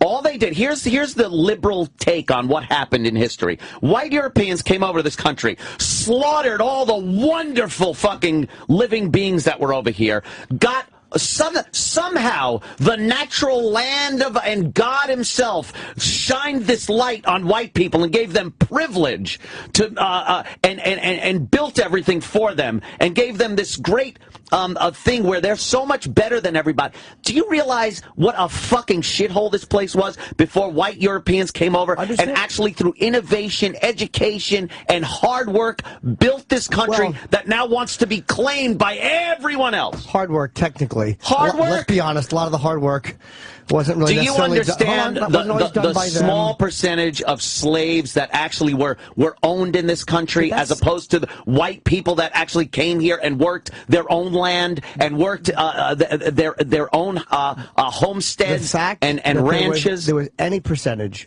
I understand. for that long a period of time. There are atrocities from every nation and every people. And I'm not saying that there's not. However, I care about here. Because here is where I live, and here is where I have to live by the laws, and here is where I have to hear... Well, here is where I have to hear my country preaching about American exceptionalism, and I'm fine with that, but let's not cut out the American phoniness, too. It makes me sick, because the same mentality as saying, well, we're a wonderful nation, and we treat everybody great, but treating one group of people and making every time a group wants their right, they have to fight for it. It's not given to them. We're the same group that goes out and fucking tells other people how to live. And that same hypocrisy is the same fucking nonsense that falls down on us as radio guys. You could say it, but you can't. So we've always done that here. So let's not act shocked when certain groups are getting certain privileges when the reality was we just don't remember the time where for the first 90% of the country, that's what it was. But it didn't come out of nowhere. I hate hearing white privilege. White privilege was earned. It was earned by white people that excelled at many things in industry, in creativity, in hard work, and building an amazing nation like the United States, and then all of a sudden it gets pawned off as this thing that was given to people. You can't express pride. You can't express the amazing accomplishments of white people without sounding like some fucking white supremacist in this day and age. You have to give the due to every other group that wants to grab on and claim some part of that exceptionalism. Well, the bottom line is, I mean, the people who ran no one said that they were given anything. And I'm not crying about the American... They are, Jimmy. But I'm not. I only speak for me. Okay. I'm not saying it. I'm speaking for me. And the American Indians, I'm not crying about that. They were killing each other. The U.S. was won in a war, basically, or a hostile takeover. It is what it is. I mean, I still want to live here. But let's not pretend that there wasn't so much fucking bullshit in the ideology. And, like, when the group that is dominant says we're the only ones who can vote, and come on, man, there is such an ugly, fucking despicable fraudulence in the morality of that. The guy, one time a caller called up and he was saying that they were brilliant at forming a government, and he was right. They really were brilliant. But there was a disgusting hypocrisy in the mentality of the people that lived Is it a hypocrisy way up until to the 60s. Want the people that worked hard, that earned something, to be the ones that reap the reward? Is that... Yes, when you say... When you come out and you go, life, liberty, and the pursuit of happiness, and and all, and all, your whole thing is how all men are created equal. We actually had the fucking gall to say that as a nation, the gall. And then fucking soldiers who would go and fight for America would come back and be treated like dog shit. Look, I understand. There's no writing that off. I understand the fucking racism that was very prevalent in this country. When I watched the Tuskegee Airmen documentary, and you saw these guys that were heroes flying against the Germans and winning, and then they get off the ship that came into New York, and there was a guy standing there who's pointing one way and going, no, niggers that way. Right. And pointing that is deplorable. But despicable. Hold on. The point, though, we've come a long way since then. Exactly. So that's my point. But the point today is it acceptable to force companies to have diversity on their boards? I don't think it's a good thing at all. It seems like the doors are now wide open for everybody. Yes, let's just go on our merit. Why do we have to still do things like that? That's the question. Be promoted or demoted based on your merits or lack thereof.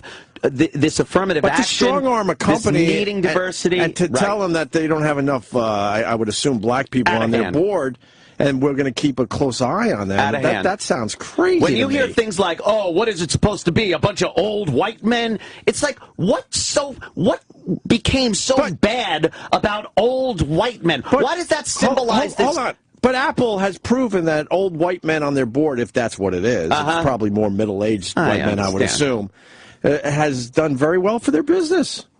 So why should they change their business model because the NAACP is now pressuring them? All the great years of this country that people wax fantastic about, all the accomplishments that this country has made that we talk about aren't being made anymore, and things like that, were done under the fucking guidance of these old white men. What the fuck? You know, maybe we can incorporate more people that were qualified, but ethnically didn't fit in. I understand that, but to force it is against everything that progress is based on. But everything that's given in this country has to be you're almost making my point. Like, it's embarrassing to me that we are so big on claiming to be, and it is much different now than it was. Everyone's had to fight for it. Right. The land of the liberty and the home of the the women had to fight for their right to vote. Blacks had to fight. Fucking now gays have to. Right. Why in this great nation, conceptualized by these wonderful forefathers, why does every fucking group except the forefathers have to fight for what was supposed to be God-given?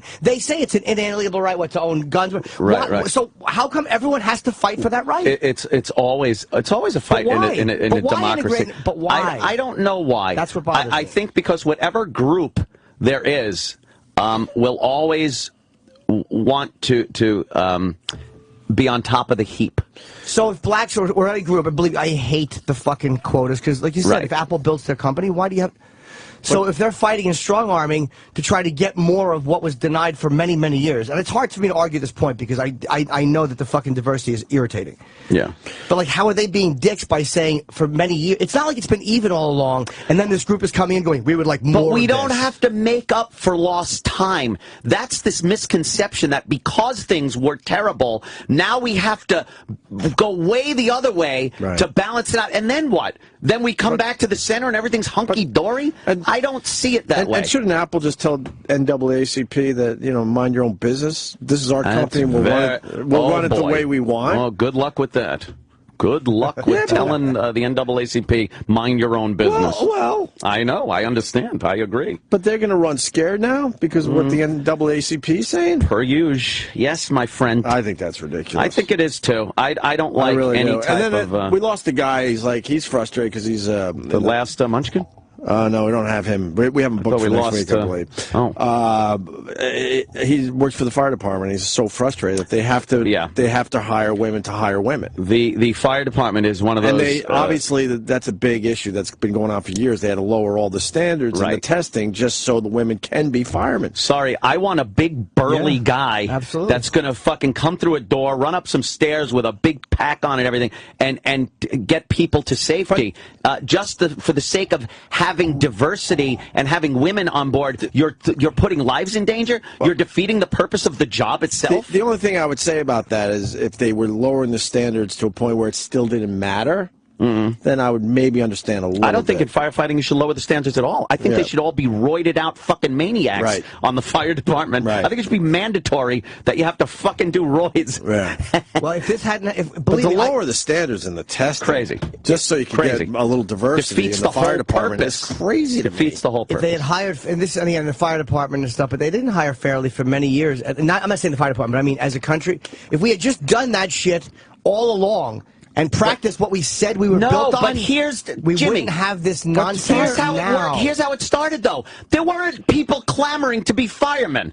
These guys were white Irish guys whose families were firemen. Very fraternal. There wasn't a line of women and black guys and Hispanics banging down the old firehouse door to get in. These were the only guys that were taking the job. I'm not saying I even said not with firefighters. The fucking problem that has happened is we have built this system the way we built it. Not we, you and I, but it's the way it is. I did. And now we are paying for that. If people had just been hired based on merit and everyone had been kind of given the fair shot, at least to a certain degree all along, we wouldn't be dealing with this shit. You are now. Henry Hindsight, though. It's like I think every problem that you see today, you're basing on the fact that we're making up for something that was done instead of getting the fuck and moving past things. Because not making up for it is a lot of the reason things are awful now is because they were that way. And when you start that fucking ball in motion, it's not like when you say something or when one law is passed, all the results of that shit just cut off. I understand. So it's like a living, breathing, moving thing. So then you try to... But when you don't see any progress happening... I mean, you see progress in things like civil rights and whatnot. The progress has been amazing. I mean, we have a half-black president. It's astounding. But why aren't we seeing the fruits of that, of the way the civil rights fight has gone over the past year? We're not seeing as big a result as I think we should be seeing. Can I throw something a little strange into the equation? Why doesn't this happen in sports? What do you mean? Basketball, most diversity on the court. Well, I mean, yeah, exactly. So many more because the best people for the job are the people that are playing. So many more black people play in the NBA than white. Let's go with hockey. There's literally tell us why, Jimmy the Greek. Literally in hockey, I think there's 2, maybe 3 black players. So it is ridiculously low. Why doesn't it happen in sports? Why don't they demand that there's more diversity in the NBA and the NHL? Right, because and it is a prime example. What would be the answer to that? They had to demand it. That's how the blacks started to play. They had to demand it.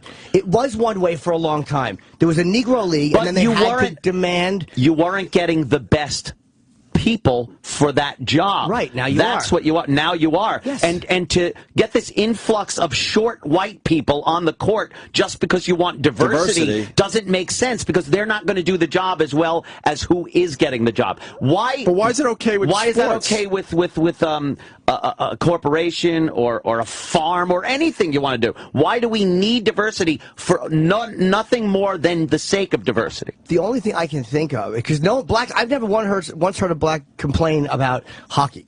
Like, black people don't complain. Why are there no blacks? Because they look at it, they go, no, most of the black people don't play hockey.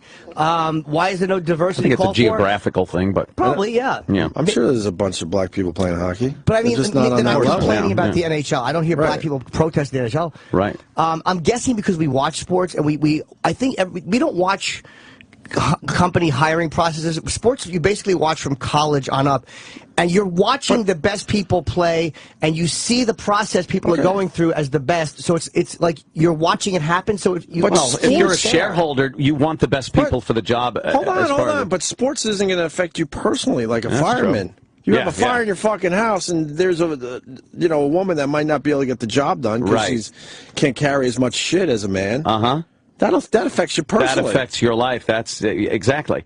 Now, why isn't there more outrage from people saying, no, we don't want diversity as far as that goes, because it's endangering people. And people don't make a peep because they're afraid of being labeled, misogynistic, racist, whatever, homophobic. It's all those things, the labels that you'll get on you for bringing up legitimate concerns. Yeah, and that's where we live now. And I don't disagree with that. Like, I don't want to see some fucking 120-pound woman just because she's black or because she's Asian. Travis? Or Sam, yeah. I don't want to see that, but it's like we are just, you have to acknowledge, man, we're paying for the fucking shitty lie that we told for a long time. I'm pretty tired of paying, because you know what? I didn't take any. I wasn't there for the taking of the fucking, my work wasn't ever done by slaves. I know that. I had to do it myself, all that. So why the fuck do I still have to pay? It's ridiculous. I grew up extremely poor. I didn't take from anybody. Margarine and sugar sandwich? Yes, I didn't take from anybody. No suntan lotion. I didn't take from anybody. Just saying that's why it is this way. I'm not saying but that's why it's this way. Well, somebody needs to at this point, it's speak up. Stupid. Right. Someone needs to speak up and say that at this point it's stupid. It's just stupid. We got to move along. Ted Nugent is in fucking Dutch for some article he wrote about, he saw that video of that young black child cursing and just saying horrible things and being egged on by adults. The kid is fucking, 2? Oh. And saying, yeah, fuck you, nigga, fucking bitch, fuck all that shit. And they're laughing and videoing it. So Ted Nugent said this is this thug rat mentality that's permeating the community. It's just keeping this. It's perpetuating this fucking behavior and everything. And instead of going, wow, maybe we should, look at that or think about it, they are calling Ted Ted being a racist again. You can't address these issues. How are they supposed to get better if the second you speak about it, you're a racist? Because Ted Nugent is and greatly so, not afraid of being the criticism. He doesn't give a fuck. I know, good. But good. So what you're supposed a lot to do, of people are petrified. Fuck them. What he's doing is what you should do. Yeah. He's saying what he wants to say, and he doesn't care who the group. Ted knows he's not going to lose income doing it, though. Right. A lot of people will lose income, so they're afraid. It's an extortion tactic. It's blackmail. You work, you make a living, you say this, and we'll take all that away from you. How is that any type of freedom of speech, expression? We're in dangerous times. When the rest of us stand up, it doesn't happen. Like with Duck Dynasty, they booted him, and then the people stood up and said something on Facebook, and he was unbooted. Exactly. So that should be a lesson. That should be a lesson. That guy's untouchable. I know. Should be Duck Dynasty guy is untouchable right now. Amazing. What was like 17 million people that fucking pushed back? Oh, it's unbelievable. Fucking realize, yeah. That was great to see, too, because that's what we need from people. If you like something, you got to fight for it. Don't just let the corporations knock out interest something groups, you like. fucking anybody. Have some balls and have some commitment in what you're saying and what you believe in to voice it. Just fucking say it. Everyone's petrified of a label or fucking just don't give a shit. Say it. They've diluted the word racist, by the way, to the point of ridiculous. You criticize a black person and you're a racist? How about we put you in a fucking time machine, send you back a few decades, and you'll see what a real racist is. How about this? You can't even call Precious fat.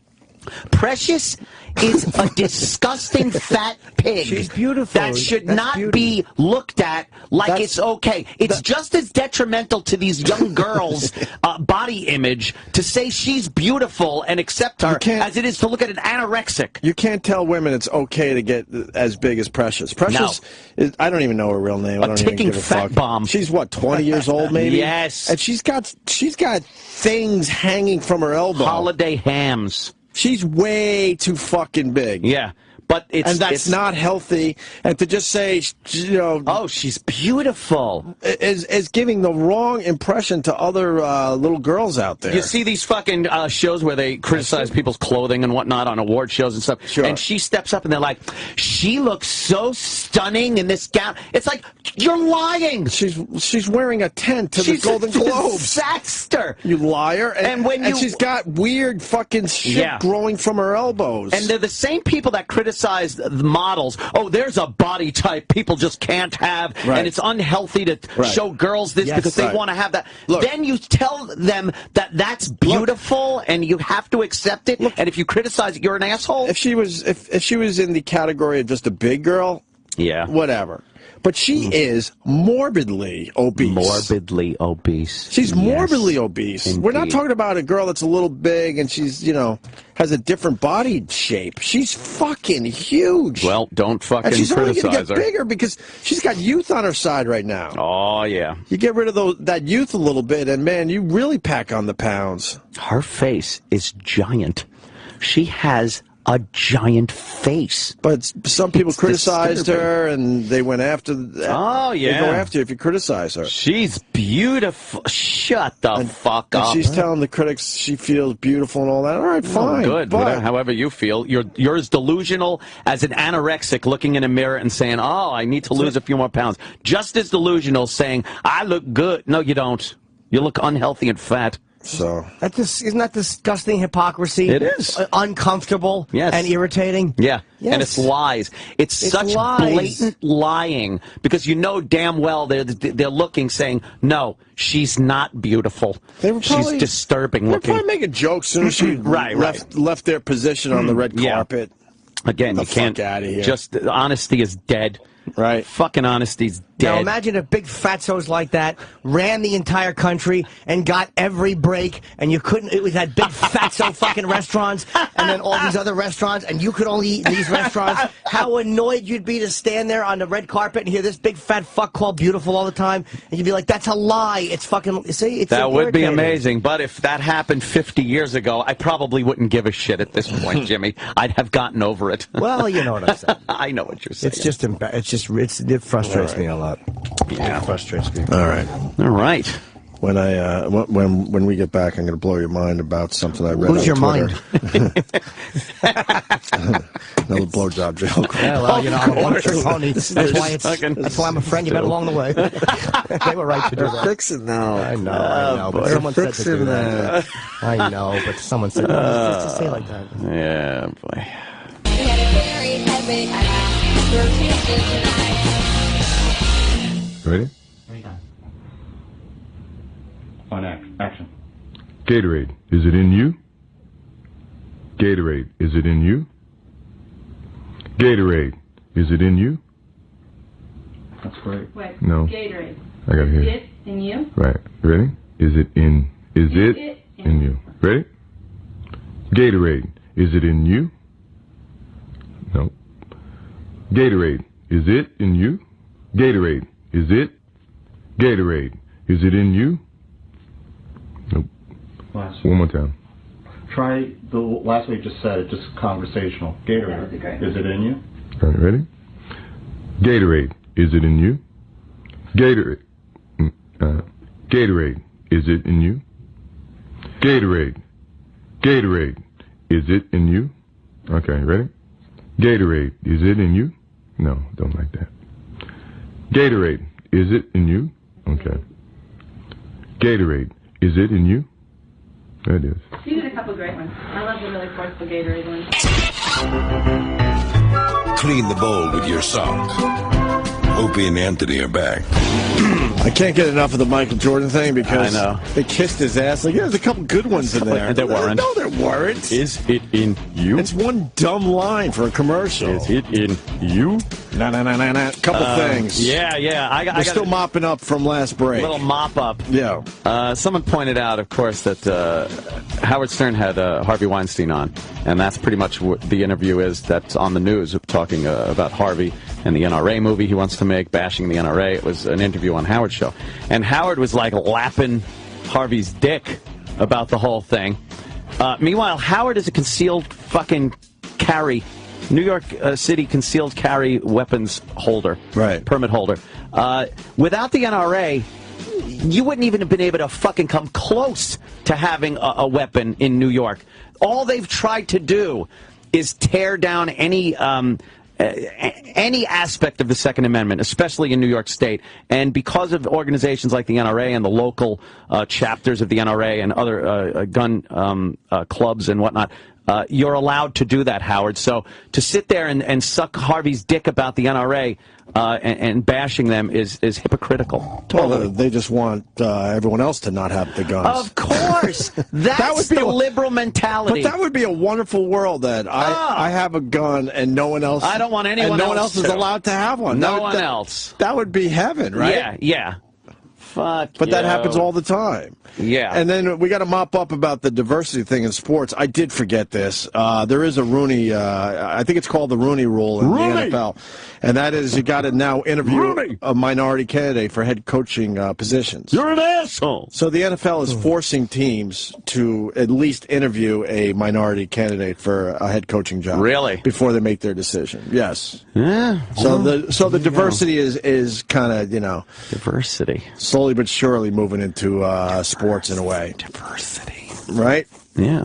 It's going to be hard to prove, though. If you interview somebody, it'd be hard to prove that why. It's like, as long as you enter the interview, that's like... It's very vague and fucking... It's the old foot in the door, though. Yeah. We got that done, now we got to do... and then you push a little more forward. Mm-hmm. Anyway, there's a Twitter account called, I think, Weird History. And I just, you know how you all of a sudden get on some weird Twitter account, you don't even know how you got there? I love that shit. It's kind of like when you're just fucking Googling around the internet. Yeah. And is that the... I'm not... No, that's... it's not Weird History. Maybe it's Weird News. I don't know. Weird News. It spells out Weird History, but there might be underscores, and they might be leaving out the E or something. But I did get there. And then they tweeted that the 10th president of the United States, what was his name again? Taylor? Was it, look how quickly we forget. We were just talking about this before the show. Weird History. Yeah, that might be it. That might have been the account. Okay. Jonathan Taylor Thomas? No. The 10th president of the United States. Zach Taylor? Was born in 1790. He has 2 grandkids that are still alive. Still alive. That's that just blew crazy. My fucking mind last night. Single not even great-grandchildren? They were just grandchildren. Not and they're great. still alive. Wow. Because I guess the 10th president, who we still don't know the name of. Zach Wild. Zach Wild, really? Nice. No. He had his kid when he was 63. And then that kid didn't have his kids until he was in his 70s. All right. John Taylor. John Tyler? John Tyler. Was it John Tyler? Is it on his Wikipedia page? The singer from Aerosmith. What? John Tyler was our 10th president. He was born in 1790, and he has 2 grandkids that are still alive. Still alive. How fucked up is that? That is crazy to think. So he had them, if he was in the 60s, around 1850. And then they had their kids, if they were in their 70s, around 1920-ish. And that means the kids are 80 in their 90s. What a bunch of old fucking living motherfuckers. Yeah, what great dicks they have. Well, but that's fucked up. That is. That's fucking Tyler Durden. Amazing. Right. I got it. Any more Tylers? 1790. Willie. Lester. Yeah. 1790. How many years ago is that? That's a lot of years. That's 1700 shit right there. Right. Wait, we went through that isn't even fathomable so as a time that actually existed. 224 years ago? Yeah. 224 years ago. You could kind of accept the 1800s as actually having happened. The 1700s, it's just a movie. I'm still trying to figure this out. So it's 8,000 years old. There's two guys that could be at somewhere going, yeah, my grandfather was born 224 years ago? It's kind of fucking weird. A Vulcan? That's fucked up, man. That doesn't seem to make any sense. It still doesn't seem to make sense, right? Yeah. But if they're 90, like Jimmy said, 90, and then their father had it when they were 70, so that's 160. And then, okay, and the other guy was 60-something. Yeah. Holy fuck. They like doing some of that old fucking. Right. Right? How old were their fucking wives that they had the kids with? Man. I don't know. You know? That he's having kids when he's in his 70s. In his 70s? He's pulling that fucking Tony Randall shit. And that's old. That's when 70 was really old, too. That was 70, you should have been dead. Of course. People were dying, what, at 37 Crazy. back then? They had, the consumption. Something like that. Ooh, I got a case of the vapors. That just blew my mind. He must have had a miracle elixir. And then I just thought it was a joke account, so then I looked it up and I'm like, no, it's real. This fucking guy. That's pretty cool. His two grandkids still alive. Yeah. He was born in 1790. That's got to be a record. That has to be a record. And your grandfather was the president. Right. He's the 10th president. That's crazy. I do follow a lot of weird accounts. Do you look at I follow everything from like NASA to hookers. It's like you do get this eclectic little mix, don't you? It's like, I follow some astronauts. They take pictures from the fucking space station. It's amazing. And then I'll Science follow porn. big-titted sluts. Right. Yeah. Like, what the fuck? Science porn, right? Science porn's great. Science porn rules. Did you see the picture of Long Island from space? I sure did. It's like fucking. I didn't think space was like that low. Right. It looked like space should be higher. But there's this like a solar panel sticking out, and there's Long Island. And I swear I saw that's the Parkway I take. But it's the human perspective of space. Yeah. We're not even in space. We call it space. Well, I guess technically we are. I think anything you could put, anytime you could put something in orbit. Right. But you're right. I think it's in space. It's right there, though. It's pretty close. You're only a little higher than, airplanes. When you put it in perspective. What is it, 60 miles? 160 miles? What is space considered? 65? 65 miles? Something like that? 65 miles, I think. That's it, huh? Yeah. That's, if you think about... From here to Riverhead? If you think about driving straight up from here to, Riverhead. You're in space. You're in space. Well, that takes a while to drive there, though. That's not a big deal, is what I'm saying. It's not that big a deal. Right? I defy you to do it. Of course. Go ahead. That's the tough part. Hop in your car, put it on the rear bumper, and hit the gas. Remember Kate Gosselin? Yes, she was Kate and Blessbings. She had the book Blessbings. Multiple Blessbings. Multiple Blessbings book. Yeah. She had to put the 8 in her book title. Yes. And Jimmy cleverly came up with Blessbings. Well, she's a real cunt, and we've known that for a long time. Sure. We messed with her a little bit back in the day, didn't we? Yeah, I interviewed her. Yeah, and she was twatty back then. And everyone pretty much assumes she's just twatty. Twatty McTwatterson. And she's not with John anymore. John is just a disaster. He's on the couples therapy show, which is... oh, no. Yeah. He's back on TV? Yeah. Yeah, and he had his hair, he had hair plugs put in, but now everything around the hair plug is fucking falling out. You can't do that. Oh, people. He looks ridiculous. You know who has the worst one of those? The manager for the Olsen twins. Oh, really? Did you ever see that guy? Why? He must have gotten hair plugs, and then every fucking bit of hair fell out except for the hair plugs in front of his head. But his clients are billionaires. You would figure out. You would think he would figure out a better hair system. Oh my God, you're right. Hilarious. I do remember this guy. It's hilarious. He's got the front line. The front fucking line is right there, and nothing else. He's got the Outer Banks in the front of his head. The Outer Banks. Yeah. Wow, what a shame, huh? Yeah. You can't do that. If you started going bald at 20. Those guys in school where you'd see oh boy, he's going to have a problem. You still got to wait it out. You're done. Yeah, if you do it, you're just going to... You got to wait it out and see exactly where that line's going to be. Where it's going to be, if that it's other just shit's not going to fall out. Or if it's really falling out. Right. Is it just in the back, the crown area? Is it the entire top? Is it that? You know, it's not, there's no fucking cure-all there. Oh, that poor guy. Yeah. Nothing worse than seeing a guy that got, one of the first procedures, and now he's completely just shaved it down to bald, but you see the horrendous scars in the back. Scars from the early days of trying to figure this shit out. Yeah, and then the popped out, like, eraser-size, pencil eraser-size buds in their head. Oh, terrible. Anyway, Kate Gosselin was on the Today Show yesterday with her twins. Yeah. So she had the twins, and then she had the 6, in the other pregnancy. The twins are the older ones. They're about 13, I think. This is worth playing, even though, this is girl shit. But she's mommy dearest. She's mommy dearest in this clip, definitely. She's the worst. And the kids are just fucking... Why don't they talk? They're scared to talk. Are they petrified of their mommy, What's the history with this? There was an article, I guess? Yeah, they did an article for People magazine. Right. About how the TV show was not bad for them. And so they went on the Today Show with the intent to just literally vocalize what they were reported to have said in the People magazine article. Right. But then they got there, and either they're scared of their mom, or they hate her and decided to just completely turn on her once they sat down on live TV, or whatever it was. Yeah, it's a great clip. It really is. Do we have it? I didn't... Yeah. Oh, good. We have it cut up, but how long is the long version? 5 minutes. How old are they? They're like 13 now. Okay. Right? You want me to play it from here?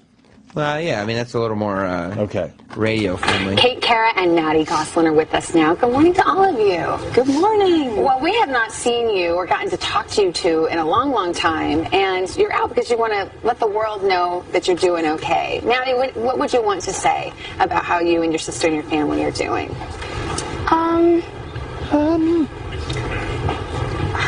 Maddie, your words. No, it's hard. It's a hard question. Oh, spit it out. Oh. What about you, Kara? So this is their chance to talk. This is the most wordless I've heard them all morning. Yeah. I don't want to speak for them, but Maddie, go ahead. Sort of the things that you said in the magazine, that years later, they're good, they're fine. Go for it, Mad. It's your chance. No, you just said it. No, you just said it. Are the kids scared or no? I think they're scared of their mom. I think they're scared of mommy. I think they're scared of mommy. I think their lives have been thrown into complete turmoil. Yeah. Their father's gone, and it was this fame thing that Kate Gosselin can't get enough of, that fucking ripped the entire family apart. Yeah. And she doesn't want people to think she's a twat, so she's using her daughters here to kind of tell the world, look, I'm not a twat. Look, my kids love me. And they're just sitting there like, we're going to get beat if we don't say the right thing. Yeah. So creepy when she says, just say what you said in the magazine. Right. Well, let me ask you this, girls. I mean, to go out and be in People magazine to say, hey, we're doing okay, why did you feel you needed to say that? Do you think people had the wrong impression of you guys, Kara? My gosh. What Kara yes is or thinking... No? Go for it. The interpreter. Oh, wait, what? What is she thinking? Boy, this Do is people have painful. the wrong impression of you? Oh. I wouldn't say wrong. I would just say not, like, the full, like, story. They will not say they have good lives. No, they won't say it. Right. Yeah, they're rebelling. What the hell is going on in that house? Oh, boy. There is a mom I think dearest. that it's really frustrating when there is so much out there that is not true. I'm getting to the point where I'm extremely frustrated, and I don't spend time worrying about it because I'm busy raising my kids, and we know the truth, and that's why they're here, even though they're tongue-tied this morning, to say that, hey, we're okay, we're doing well. Would that be accurate, girls, to say? Would you guys want to do another TV show if you could? Yeah. You would. Wow. Yeah. Wouldn't even answer. She Is goes, that accurate to say? I'm not going to say, Mom.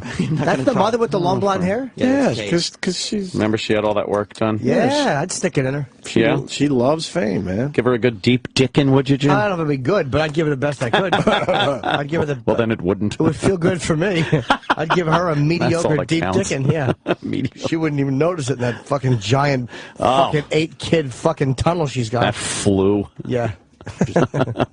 Jeez, there's problems over there. Yeah. It was a creepy interview. Look at their body language. Looks like Kate forced them to be on TV to help her out. What's up with the dad there? What's he doing these days? He's got a bimbo. Yeah. That he's having problems with, so they're in couples therapy, which is another ridiculous show. Why splash that out there? Because it's an excuse to get on TV. Just your fucking you don't give a fuck. for fame. Anyone that needs couples therapy and wants to get something accomplished, they wouldn't do it in front of everybody on TV. Couples therapy. It's celebrity rehab without the people dying. Is that it? Yeah, they just reinvented the show. You would want to go to couples therapy?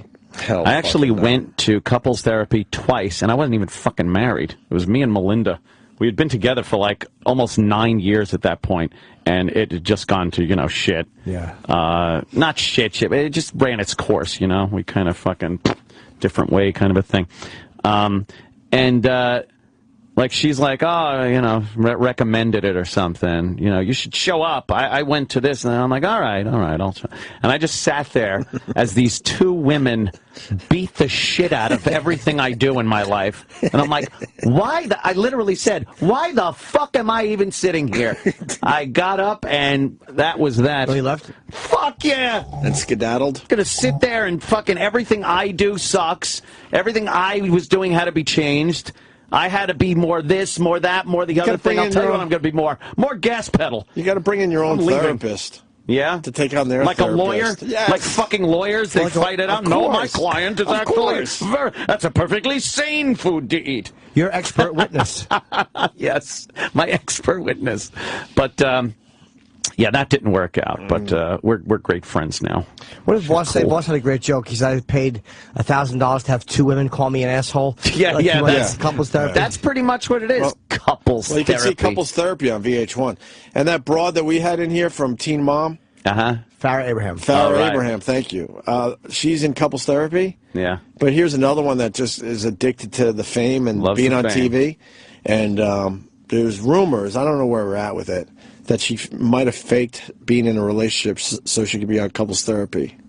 Really? How fucking creepy is that? Trying to keep that going. Yeah. But you went twice to couples therapy? Yeah. So you went back after you walked out? Well, the first one I was being kind of, I was going to go through it. Like, even though I was getting beat up, I'm like, all right, this must be what you got to do. I'll give it a shot. And then I'm thinking the next time I go, maybe it'll change or something. And then it's just more of the same. And I was like, no, fuck this. Fuck this. What were you getting beaten up for? It was like everything I did. I wasn't complimentary enough or attentive and thing. You guys were together every time I saw you for years. We actually had a great relationship right up until it wasn't. But it was it was very cool. I still love her. I think she's a great girl. She's a lot of fun. I think she's actually coming over to the poker game. My next poker game. She texted me last night. She's like, is this a guys only thing? I'm like, nah, come on over. We'll take your money too. Nice. She's a fucking pisser. She's a lot of fun. Did you become a more sensitive lover after? What? No, actually, the truth of the matter is I went on a fucking tear. After the couples therapy? After the couples therapy.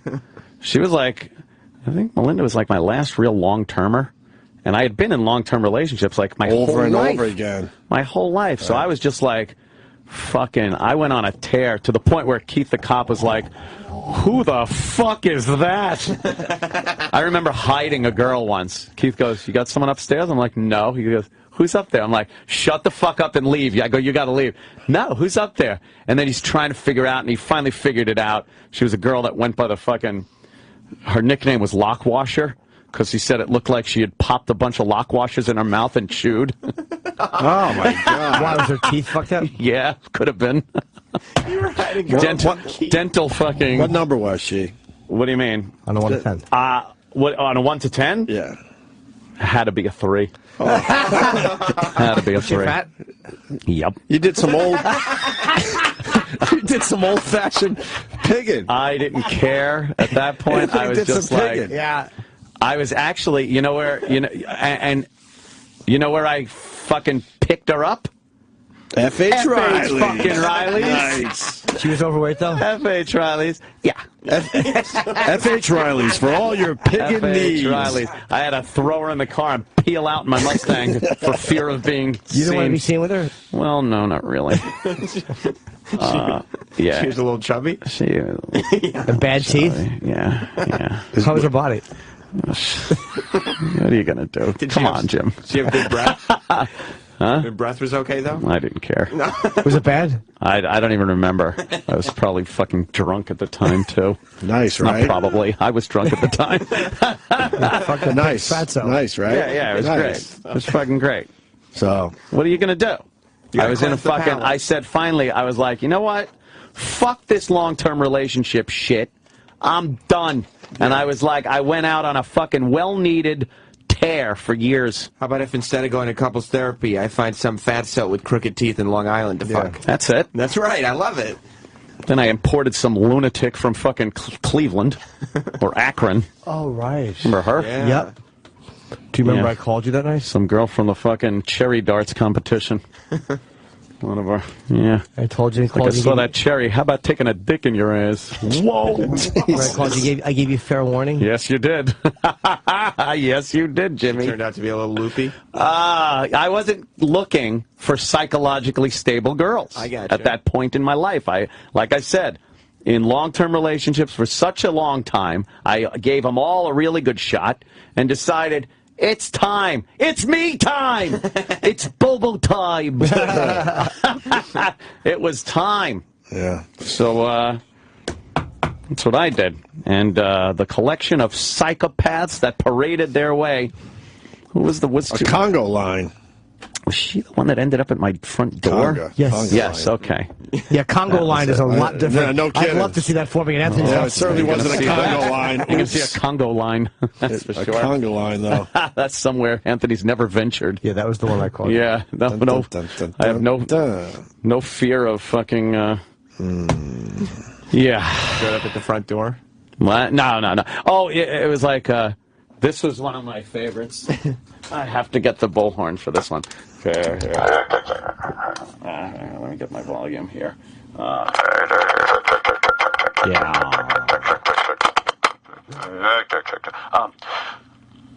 Hi, Anthony. Hey, what's up? Holy shit, it's like 3:30 in the morning. Yeah, can I come and see you? Yeah, no, that's not a good idea. That's not a good idea. I'm in your driveway. Oh, my God. What? Yeah, I'm in your driveway. I drove from Cleveland. Wait, what? You're joking? You're coming? You want to come here? What? Oh, my God. I'm not shitting you. Did you invite her in? No! I told her to go home! So she had to turn around and go back to Cleveland? Turn around. Isn't it a really long drive? 10 hours. It's a very long drive. Is it a really long drive? It's a very long drive. Oh, I wasn't sure. That's it. I called you on that one because I knew she was coming because she told me. Oh, yeah. I'm on my way to Anthony's. Yep. I'm like, And where Jimmy are you? fucking gave me the old, hey, Aunt, heads up. Yeah, just in case you get a box over. Wow. There you go. Yeah. So no couples therapy. No. Well, you should watch Couples Therapy on VH1. It's terrific. It's wonderful. No, I probably won't. I probably won't do that. You see Charlie Sheen and fucking happened Denise to Charlie? Richards? They're fighting exposing everything on Twitter. It's hilarious. The two of them? On each Charlie other? Sheen is like, hey, piggy, you little fucking pig. And he posts pictures of pig's feet. Right. And he just bashes the shit out of Denise Richards. What and happened she there? tries to be all like, hey, Charlie, I think she DMs him. Right. She was tweeting him, and it was like, you should get some help and stuff like this. She's very nice and cordial, and, think of the kids. And he's just like, hey, piggy. Is Charlie back to his old ways, you think? I don't know. If I had to guess, I would guess dope. But I don't know. Yeah. Is there any videos of this? No, or it's just all tweets. It's just horrible tweets to Denise Richards about how she. Wait, did he really write this? Hey, she's Denise, a slut or something. Hey, Denise, I own the farm, yet you are only pig in the pen to sling mud, bile, and shite every inch your evil cloven hoofs trample. Oink. Hashtag oink. Yeah, those are like the It doesn't make complete sense, though. Well, it kind of does. Yeah, hey, Denise, I own the farm, yet you are the only pig in the pen to sling mud, bile, and shite every inch you evil cloven hoofs trample. Like every inch her evil cloven hoofs trample, she's fucking spreading shit. And what did she write to that?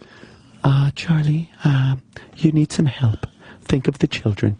Hers are really, like, innocent, kind of nice ones. She doesn't get on him. She just preaches how much he needs help and shit like that. He's bashing Ashton Kutcher, too. Yeah, he doesn't care. What is he saying about him? There's one, hey, Ashton, sorry, bro, all good. Now quit barfing on my old brilliant show. Remember Punked? How does it feel? And then the one before that was, hey, relax, everyone, read the hashtag. Oh, and John, which I'm guessing is John Cryer. I'm sorry I insulted your sidekick. I meant really lame. Wow. Yeah, he's not happy about that. He's got to be going back to his old ways. He's got a porn girlfriend, and the porn girlfriend's doing what? I just saw a headline. The Charlie Sheen's porn girlfriend challenging Denise Richards to what? To tone down rhetoric. Told by FX Network to tone down negative rhetoric towards ex-wife. Oh, he's being told by his network. Yeah, anger management. He's a loose cannon. He's on anger management show. Sure is. Figure. He sure is. That's publicity. He knows how to get some press. Yeah, but his it's so fucked up. Like, I couldn't post in 140 characters, but I wanted to convey the whole thing of, like, back in the old days, you know, the celebrities stayed behind their mansion walls, and occasionally, you know, the assistants would send out autographed pictures. Right. And that was all you knew about these people. Right. They were bigger-than-life superheroes. And now, like, you see this petty arguing they're all going assholes. On between fucking celebrities. Right. Like, were they always assholes? Of course, it's always happened. Was Clark Gable like, frankly, Scarlett, you're a cunt? I'm sure he had something going on. Yeah, but he was well protected. That's it, right? So you didn't get to, know the real Clark Gable. But these guys, you get to see with all their scars and shit. Like fucking Spencer Tracy's calling Hepburn a cunt. And, I'm sure. Yeah. It would happen in the casino. That or something like that. Sinatra argued with, oh, really? Fight within the casino. It got really, really nasty. Which wife was it? She's a... Oh, really? Yeah. Do you know that story? They were screaming at each other in a fucking casino. Well, that must have been fucking great to see. Wasn't Mia Farrow? Gee, I don't know. Remember. I just watched the latest episode of Comedians in Cars Getting Coffee. I know you hate that title. With Jay Leno. Was it good? Really good. Yeah, I got to see. Jay I got to see more of those. Man. And he tells a story about having to work with gangsters.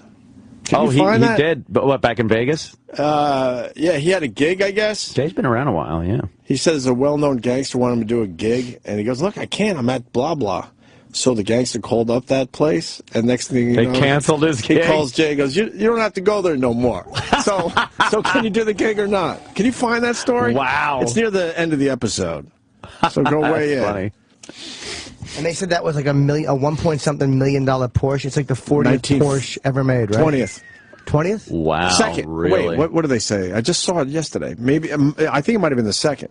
It was 1949. Wow. He picked up Jay in a 1949 Porsche. That's amazing. Yeah, absolutely. Vehicle. I can't get enough of this fucking Comedians in Cars Getting Coffee. Fights with that name. I know. Stupid commercials. We get so mad at 60-second commercials on the internet. Right. It's all free content. It's amazing. Yeah, but it's like this one's like 23 minutes, and you got one commercial in the front, but we get annoyed, and then you get a 30-second at the end. I got agree. You are a natural because the really funny comedians filmed with all GoPro cameras. About 80 miles an hour and jumped in that hole, and the farmer goes, "That's impossible." Yeah, keep going. They're sitting down at the table. How you doing? Where are you from? Phoenix. Keep going. Slight though now. Start slowing down. It really doesn't change. Right. Things stay the same. Keep going. Oh, idiot. I remember being in the 4th grade walking. I go. Keep going. Coming down the hall. My mother's got this. Keep going. I like it like this. I don't need you. What's that? Oh yeah, this is a story. So go back slightly. Quick clips. Oh, perfect. This might be right here. Well, you're really angry. You have a lot of anger. I go, because it's funny. Yeah, well, they missed the point of the comedy. It's not real anger. You want to see real anger? I'll tell you a real anger story. One time, I get a call from Sinatra. When I go do this, some kind of thing in Chicago, I said, I can't do Sounds like that a murder. in Chicago. I'm at the Holiday House next week in Pittsburgh. 2 hours later, something like that, Sinatra's agent calls me. Hey, we called the Holiday House. They don't need you. What's that? They don't need you. But I'm booked there. They don't need you. You want to go to Chicago? Yeah. Okay. I go to Chicago, and it's some kind of, I don't know, how can I say that? It's just interesting characters. It's a golf outing to raise money for some kind of church, and there's a very famous gangster there. So I do my little act and get some laughs. I sit down. The gangster guy gets up, and he starts talking, you know. I think he said shit or some 4-letter word. And the priest, a couple of seats down the table, like this, and this guy goes, hey, father, you got your 10 grand in the bag? Shut up! The veins are popping. And, shut up! I'm just screaming. And the priest is sitting there holding this bag with this little bag with the 10 grand in it. I was like, geez, let me get out of here. So then I go to leave, and this guy says, hey, you were pretty funny. I like to play golf with us. I don't play golf. What do you mean you don't play golf? I said, yeah, welcome. So I get in the golf cart, and we drive. I don't know how to play golf. And we get out to like the 12th hole. Great. And there are these like 50 to 60-year-old hookers, topless, leopard skin print dresses with drinks. Hey, fellas, it's like the craziest place I'd ever been in my life. And the guy says, I like you. He goes, we call Stallone. He was busy. He was busy. And then the veins start popping. Take it easy. I'm sure he was busy. He was busy. That was real anger, not like Oh, that's fucking great, man. I'm entertained by this dumb fucking internet show by Jerry Seinfeld. Oh, that's fucking funny, man. You 10 grand in the fuck. I would love to know the Hey, gangster. father. Yeah, what do you think? Chicago. Chicago gangster. I saw him last night, and someone mentioned the show. I think I asked him how it was doing. He goes, it's up now. You should check it out. Like, he really wants people to watch it. Yeah. I wish I would have seen this, because I would love to. If it was Chicago, it obviously wasn't one of the New York guys. Yeah. Had to be a Chicago And what was guy, it, in the right. 80s, probably? Maybe 70s. Yeah. Maybe Jay's 70s. late 60s. Jay's 63. Damn. Yeah, it's great. Or early 70s. Bro. That's good, man. It's great. It's called Comedians in Cars Getting Coffee. So the Jay Leno one's really, really fantastic. All of them are pretty damn good. Jerry knows a lot of fucking people. He knows everyone.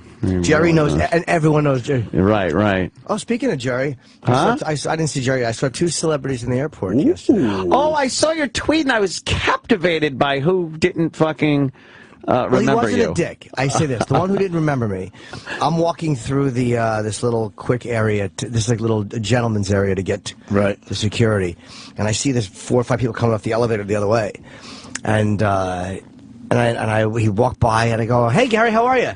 And he goes, hi, and he just kept walking, but it was Gary Oldman, which really hurt me. Gary Oldman. We had a good time with Gary Oldman here. And I know he likes me, so he wasn't. It was just, I think that he's literally, when he's in an airport, he's in airport even mode. though it was a quiet little area, you're just in get the fuck out of there mode. Exactly. Right. So I didn't take it as being rude at all. I was just bummed. I'm like, I wish I was more recognizable. That would have been... because he's a really nice guy.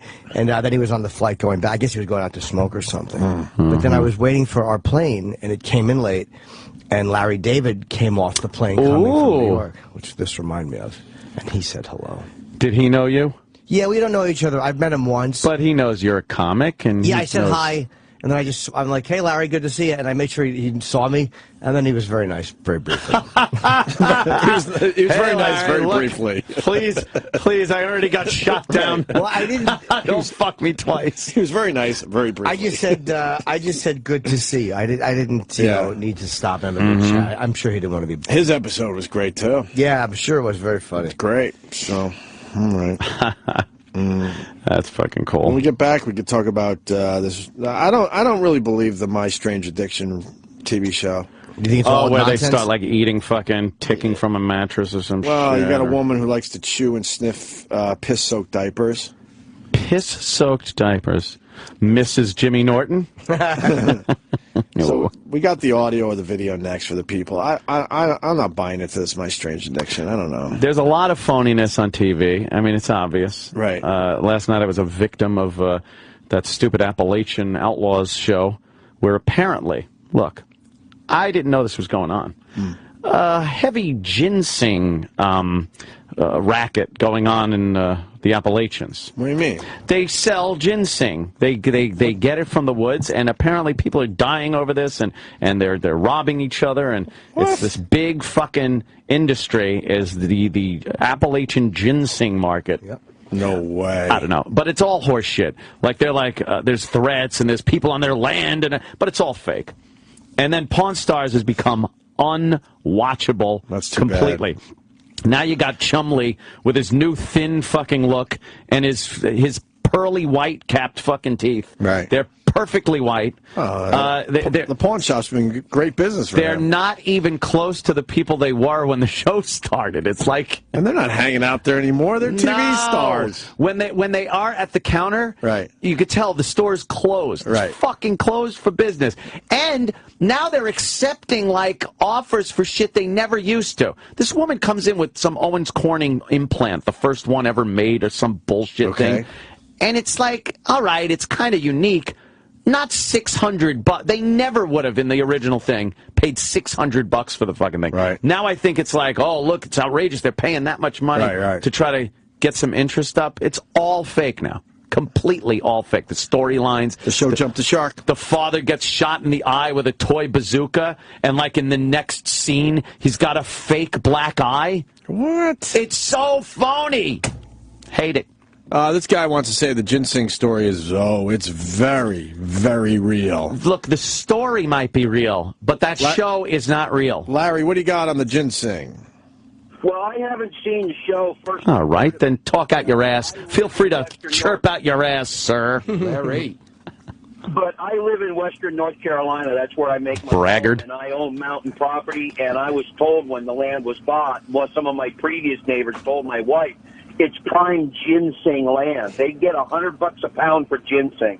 A dried root literally goes $100 a pound, and they walk all through them hills looking for the ginseng. You know what it looks like. I don't grow any on my land. I don't want people tromping. This is as fascinating as the show, Opie. Is this the guy the mining guy? Well, I mean, really, seriously, they will kill over ginseng. It's so lucrative. And this is the catfish guy, right? Is he? This is the guy that calls a lot. He calls the after show almost every day. He's just full of shit, or is he? No, real? Larry's the fucking man. Oh, okay. Oh, he's the one that likes you? Oh, he loves me. Oh, this asshole. I've heard him bash us, Opie. Oh, yeah, he definitely He bashes us and our show in favor of the Sam Roberts show. Bashing you. Well, then he shouldn't be allowed on the air. Yeah. I have stopped bashing. Oh, Why would you have shut up. started bashing? Yeah. I think he meant it tongue-in-cheek. Old ginseng dick. Stopped bashing the show. I have. Oh, Yeah. please. And stop bashing you. I have. Oh. Yeah. So what? I heard about the security required What? to protect the valuable source of the Kumiakam. I thought maybe you were exactly it. when I was making out, and I never bashed you again.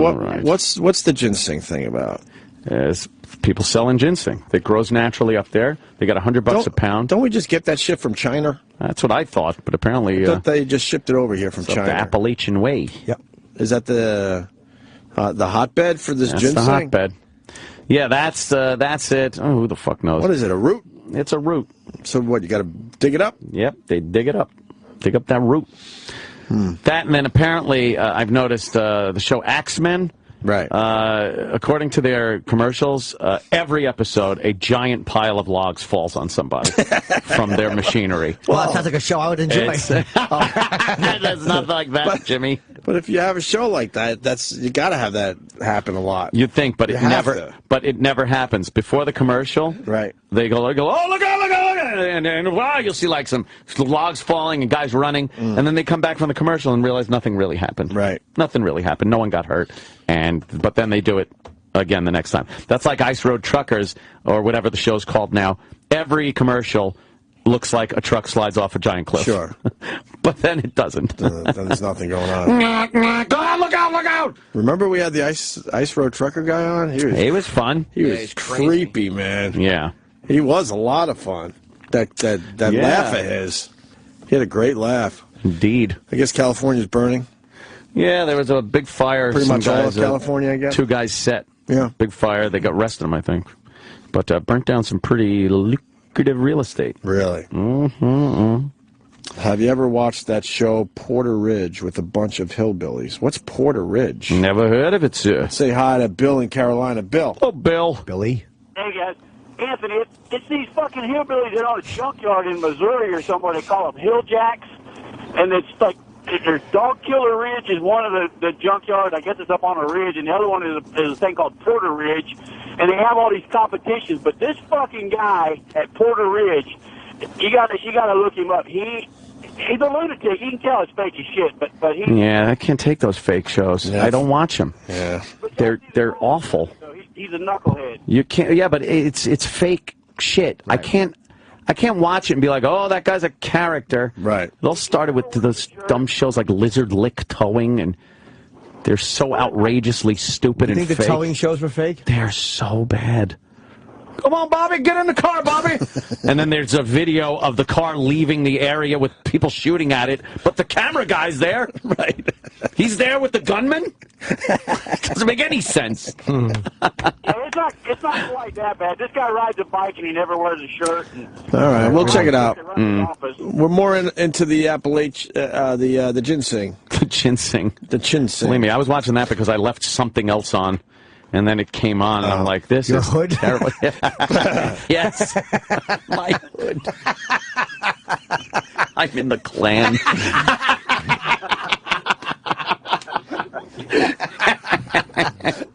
Oh, shit. We got a lot of guys from Tennessee. They're pissed off. Go ahead, Joe. Really?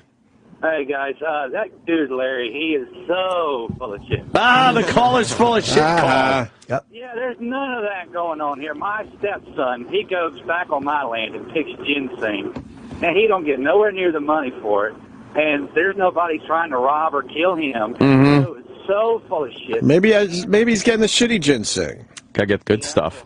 Anthony got me hooked on that fucked up show, Hardcore Pawn. Well, I don't watch Hardcore Pawn. That's the one from Detroit, and that's even phonier than Pawn Stars. I know. That's what I'm talking about. They show the people there, a bunch of black people. They come in trying to sell like a 1980s boombox for. They want $100 for it. They're ready to give them $5. They get in an argument, and then the black person gets kicked out of the store, and you see him with the fucking mic pack on their back underneath their pants. It's like, really? He's so angry. He's ready to kill you. You got to throw him out of the store, but you're trusting him with a fucking... Right, of course. An audio pack on the guy's back? And when did you wire him up? Yeah. And more bullshit. Yeah, I hate that. Yeah. Yeah, I know the guy's saying they're not getting $100 a pound for ginseng. That's full of shit. Thank you, sir. Justin in Tampa, go ahead. Hey, I wasn't calling about the ginseng. I was calling about the worst show on TV. I don't know the name, but it should just be called Two Assholes with Metal Detectors. Is it the meteor? Is it the one where they're trying to find meteors, or the one where they're trying to find good stuff? No, where they're trying to find, like, Civil War bullets.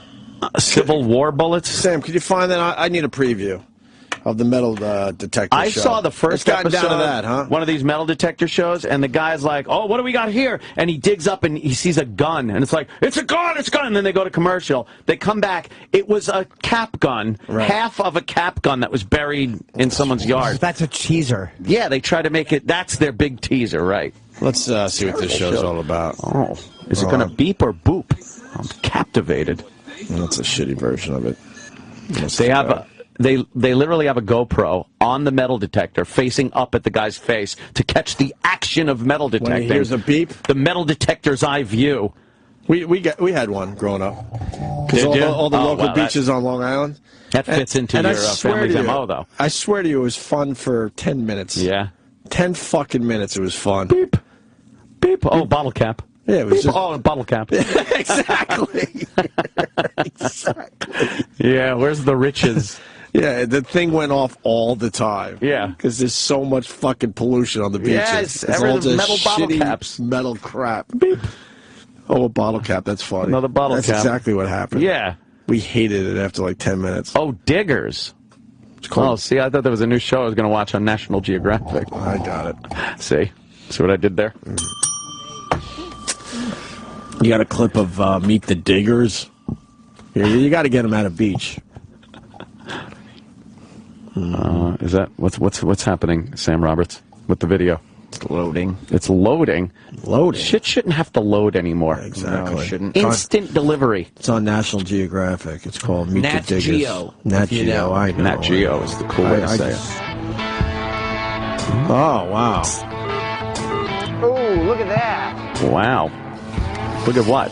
Look at what? Then they don't even show it. Have a shovel. Awesome. He doesn't even have to bend over. Long He's going to handled shovel. sand scoop, and it's perfect for the beach. That's right. Anytime you find something, you can just push the sand into the scoop. This is a parody, right? No. That's what's so sad. An American dime. Shake the sand out or dip it in the water, and the only thing left are the objects larger than a dime. Wow. Cool. That sounds pretty darn good. Saves from bending over. Wherever it is, it's in Bending the over comes later when they get back to the hotel room. Back. See, they're fucking each other. You can use it as a walking stick. Got a nick in the scoop here at Cape May, New Jersey. Oh, let him out. Very, very nice and handy. You know, 5 cents closer to buying that plane ticket home. Is This is a real show, huh? Is this the good stuff? Yeah, yeah. That's terrible. It's the good stuff. That's how they're trying to sell the show. Two guys walking down a beach with a metal detector and a scoop. And I would assume if you're doing a show called Meet the Diggers, you need to find something eventually. So you might have to bury a thing or two. Oh, you think maybe Of some course. shenanigans and hijinks? Of course. Who's who's regulating you? So you got to like throw something in the sand every once in a while. It's just entertainment, right? Yeah, you could lie. Hey, look, we found a gold doubloon. Have you? Oh God, what's this one? Dave in Long Island. Dave. Oh, I saw the ads for this one. Hey, what's going on, guys? Yeah, island on history. It's these guys are on this island. Apparently, there's a story behind it where kids in like 1795 were digging, found a bunch of these wooden planks, these oak planks that aren't actually indigenous to the island. So they don't know how it got there. And then all of a sudden, there's a story behind it, and there's something buried, I don't know, 100, 200 feet down. Curse of Oak Island. It's the name of the show. And what is it? Curse of Oak Island. They're on Oak Island, and there's a curse there or something. All right. That seems to be the show, but it's more like paranormal bullshit shows, where, again, before the commercial, they're like, what's that? What's that? Oh, my God! And then they come back, and it's nothing. Oh, that's just Jen with the coffee. Yeah. Oh, did you hear that? we sent her out for Something Starbucks. in the corner! And then they come back, oh, there's nothing. We sent her out to Starbucks because we're bored shitless. Yeah. Let's see what previously on the curse of fucking Oak Island. Sure. There it is. Is this the spot where they died? Several generations of raised life and limb and died looking for something here on Oak Island. Here we are. Oak Island. 10X. My brother and I want to see just what is down there. Whoa, there's something here. Look at the films we took. That could be the top of the tunnel.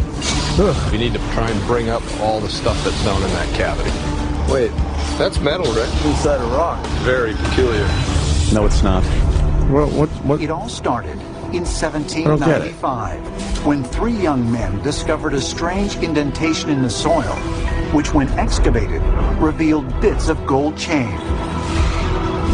A small piece of paper with writing on it. Oh, wow. Even a large stone slab with curious codes and symbols carved into it. Dubbed the Money Pit, the strange hole was eventually excavated by treasure hunters to a depth of 90 feet, when one of them hit a booby trap, which flooded the shaft with seawater. Boobies? What was down there? Nobody knows. But 3 things are certain. The island becomes an obsession for all of those who try and solve the mystery. 6 men have lost their lives in the process. And, according to legend, 1 more will have to die before the treasure can be found. Oh, what nonsense. Wow. It is pretty weird. What do you think it was? I don't know. Eventually? Probably somebody burying some Originally, I should say. valuables. I don't know. Yeah. Sounds It's legit. probably just the town dump. Yeah, the dump. If one more has to die, you should bring like an old relative with cancer, right, and just smash him in the back of the head and throw him in the pit and be like, all right, now guys, let's go to town. Where's my booty? Let's get this shit. My booty. Let's say hi to Jeff in Tennessee. Jeff. Yeah, what about those stupid Bigfoot hunter shows? Yeah. Well, wait a minute. There's only one. Yet? There's only one good one, and that's the one with Dean Cain. Did that one start yet? 'Cause he's our friend. I don't Remember know. we promised him we'd watch? Did that one start yet? I have it DVR'd. Oh, okay. I saw the first one. Was it good? I didn't see it. Though I support Dean Cain in all of his ventures, sure, I will not watch a Bigfoot show. I just won't do it. No. Problem is, you can't keep it quiet. If someone did catch the Bigfoot, it would already be news. It would be huge news. You can't wait to the final episode of your dumb TV show To see if they caught Bigfoot. Right, you can't do that. So obviously they did not catch and now Bigfoot. it's like society has changed forever. Right. But we're going to wait But till we have to wait. the season finale? Yeah, that'll happen. That's not going to happen. I don't think so. I'll stick to my Tree Fort like that show. Tree Fort show. Yeah, I like those things. Tree Fort or Tree House. I guess you got to call it the Tree The House. Treehouse show was good. I saw one of those. The world's best Treehouse. That's fucking ruled. I love the Tree House That show. ruled. Are you fucking around? No, I love it. I love it. I don't know why. They had a restaurant in one in some like England or something. Those Right. were great. Yeah. I want Aunt to build a tree house. I have no trees, remember? Yeah, I know. I took all We my learned trees that down. yesterday. I took my trees down because they were putting awful, horrible leaves and stuff in my pool. You know, the natural things that trees do. I hated that. The music makes these shows bullshit, of course. Yeah, they all try to punch it up with their stupid. They try to rock it up music. a little bit. And every show is tune in, somebody could die. Yeah. Larry Man, the no one trucker from Wyoming. What's up, Larry? Damn.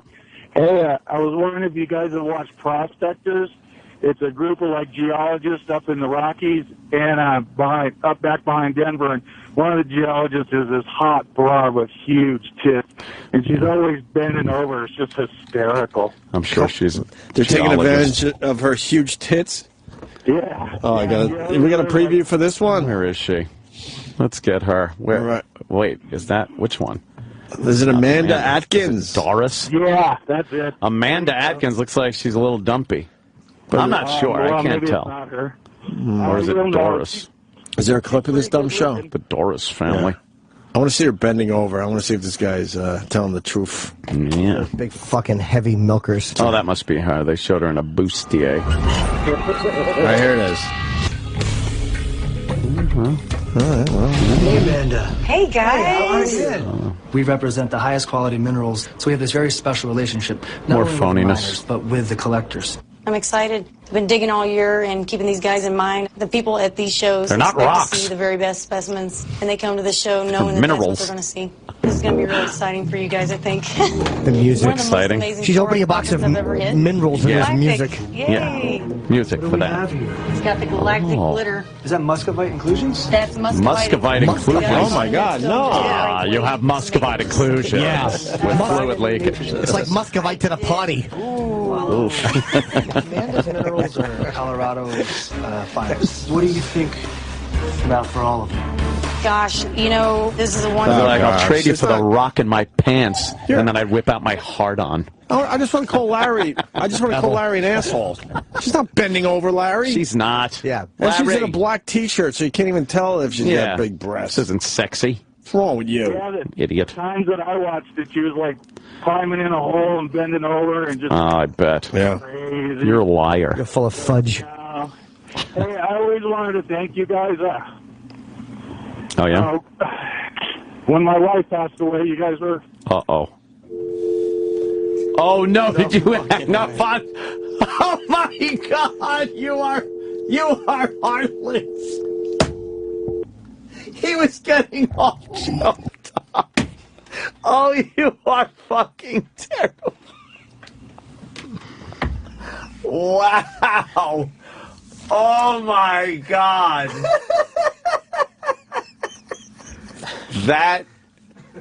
That is the worst thing I've ever seen you do. I just drooled. That is the worst fucking thing I've ever seen you do. He was getting choked up. He was going to tell us what we got him through. Holy shit. Oh, that's fucking brutal. You've been wanting to talk to us for a long time. Oh. Woof. I don't feel good about that. Woof. Just to hear that, I want to tell you, getting dial tone. That was terrible. Wow. There's still a little fucking flicker of that guy left, isn't there? There's still a glimmer of that fucking old school guy. Fucking crying. Oh, so is he. Driving a truck somewhere in Wyoming with tears down his face, feeling completely rejected. Oh! Ira! Well, Ira will make us all feel better.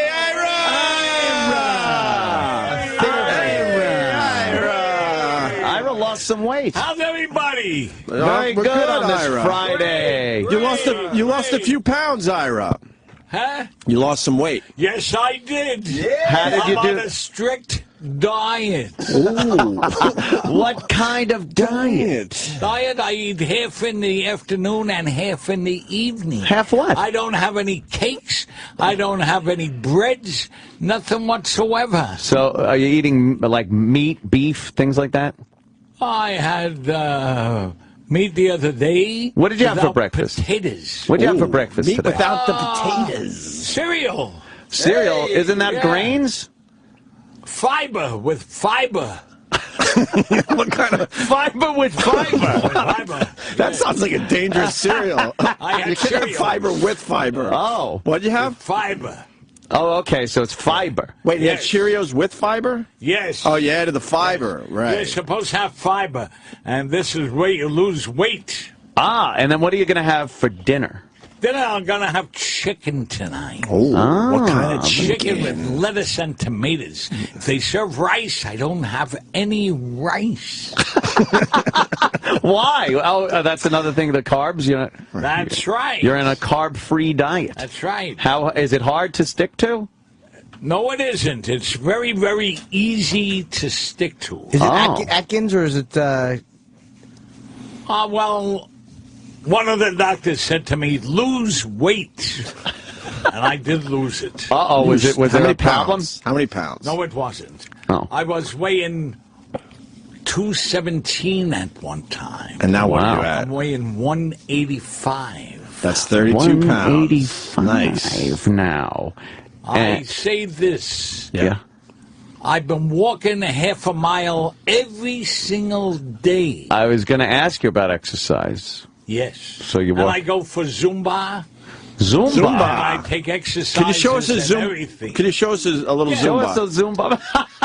That's You're Zumba. Zumbaing. That's right. That's right. That's right. That's Well, cool. The weather. Oh, yeah, what's the weather for the weekend? Next week. I want for the weekend. This coming weekend, it's going to be nice this weekend, but tomorrow it's going to turn colder. What temperatures are we looking at, Ira? It's going to be around 25 degrees tomorrow night, Oh. 34 degrees on Sunday. Is that Fahrenheit or Getting Celsius? very, very cold. Yeah. And Yes. next week we're getting a big cold wave. It's going to be around 10 degrees. Whoa. What about precipitation? Precipitation. Next week it's not going to snow, but the week after for Super Bowl, we're going to get a big blizzard. Whoa! He's That predicting a weekend. blizzard for Super Bowl weekend. Are you serious? That is right. That's what they're starting to say? Who's saying that? Ira's saying I that. am That would be the... I don't think. Have you checked your the models or the maps? With models and everything. That would be hilarious. Models. It's a ship in a bottle. First of all, I want to wish Yes, I everybody saw. a happy Yep. and a healthy New Year. Thank you, of Ira. course, And the Ira. best. Ira. Good to see you. Very good to see you again, Ira. you. Congratulations on the weight loss. You look great. We got to get him for the second Super Show. You know Yes, that. Super Show is coming up. Okay. We want to have you When in. is this Super Show? In February. February, we're having the Super Show. I forget Where what at? day. I think right here. Right here. Right in here. Okay. All right. We'll Will you have be here for the Ira. Super Show? I'll be in. You want our people to call your people? Yeah. All right. All right. Yeah. All right. Now Zumba, your ass there out he of here. goes. A little Zumba. Zumba out. Thank you, Ira. There he goes. He's doing a little Zumba toward the door. I love the. He just banged into Jimmy's chair. That's all right. He's drunk. He's Might wa- okay. he might Thank wa- you, Ira. Might want to add carrots to his diet Yeah. Oh my for his God. peepers. Oh boy. Good old Ira. Ira's great. He was Zumbaing. Yeah. Everyone's losing weight. Is everybody adhering to? Is E-Rock adhering to his weight loss program? Is Roland? What's going on? I think right now they're both taking it seriously. Are they? They finally decided. Why don't we do a goof weigh-in after the break? I don't know. Do we have their starting weights? Of course, yeah. Well, let's see who's doing. Weigh them progressively throughout because it would give them fuck it. Let's advantages. It's been 2 days. It'd be good to see if there's any progress, right? Because they only get 4 weeks, so yeah. It'd be very interesting if they lost anything in the 2 days. They're supposed to lose. Check. They're supposed to lose almost a pound a day. Crazy. How does Ira not feel the drool on his cheek? He's talking and like the drool is coming out. It's very shiny. Yeah, it's literally like fucking. How do you not feel that droplet running down your face? What's wrong with him? What does he have? No face feelings? I don't know.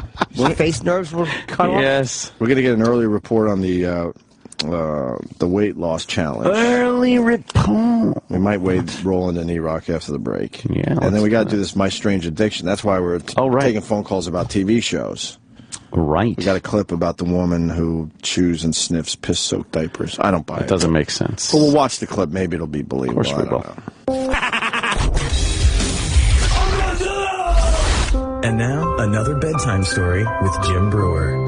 Listen to this one. I went to Iowa, Dubuque, Iowa. We roll up to this gorgeous hotel. Gorgeous hotel. The kid comes up to me. He's got a camera, and he goes, Brewer, your dad has to go.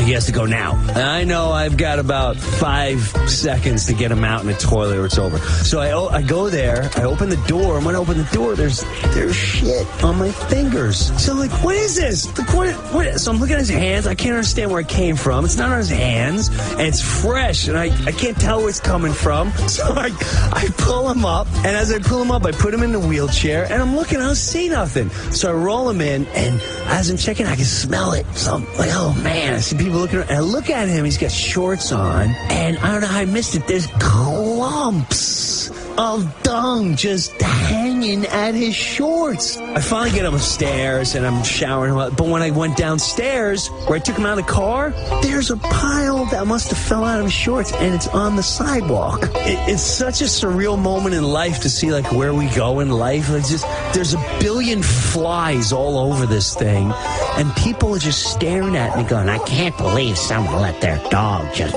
defecate on the sidewalk. Stay tuned for more bedtime stories with Jim Brewer.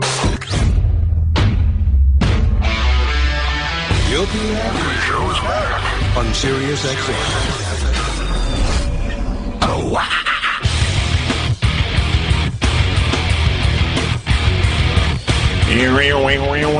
We're back with the O&A Show, heading toward the weekend, and I think we got Monday off. Martin Luther King! Yes. Thank you, Martin Luther King. Thank you, it's right. Someone got in trouble because they were throwing an MLK, like a party. Yeah. And they put out flyers with, like, Martin Luther King, but they put, like, some bling around his neck and, like, had him at the club or something. So people were kind of like, hey, it's not a way to use his image. Oops. But the truth of the matter is, if you're going to have a holiday for a public figure like that and enough time goes by, you know, you have Lincoln in a guy playing Lincoln in a hat selling cars on TV. Right. So, you know, you got to take that shit, too. It's going to happen. I love the media saying, Duck Dynasty ratings, take a dive. Like, it still did over 8 million people. Yeah. What was it doing before the 12 million last year, but maybe that was just an anomaly. but it might just be some burn on the show in general. Right. And then you can't keep those numbers up the season after season. Yeah. 8 million is still a huge success. Amazing. 8 million. A huge success. What about the American Idol? How do they do?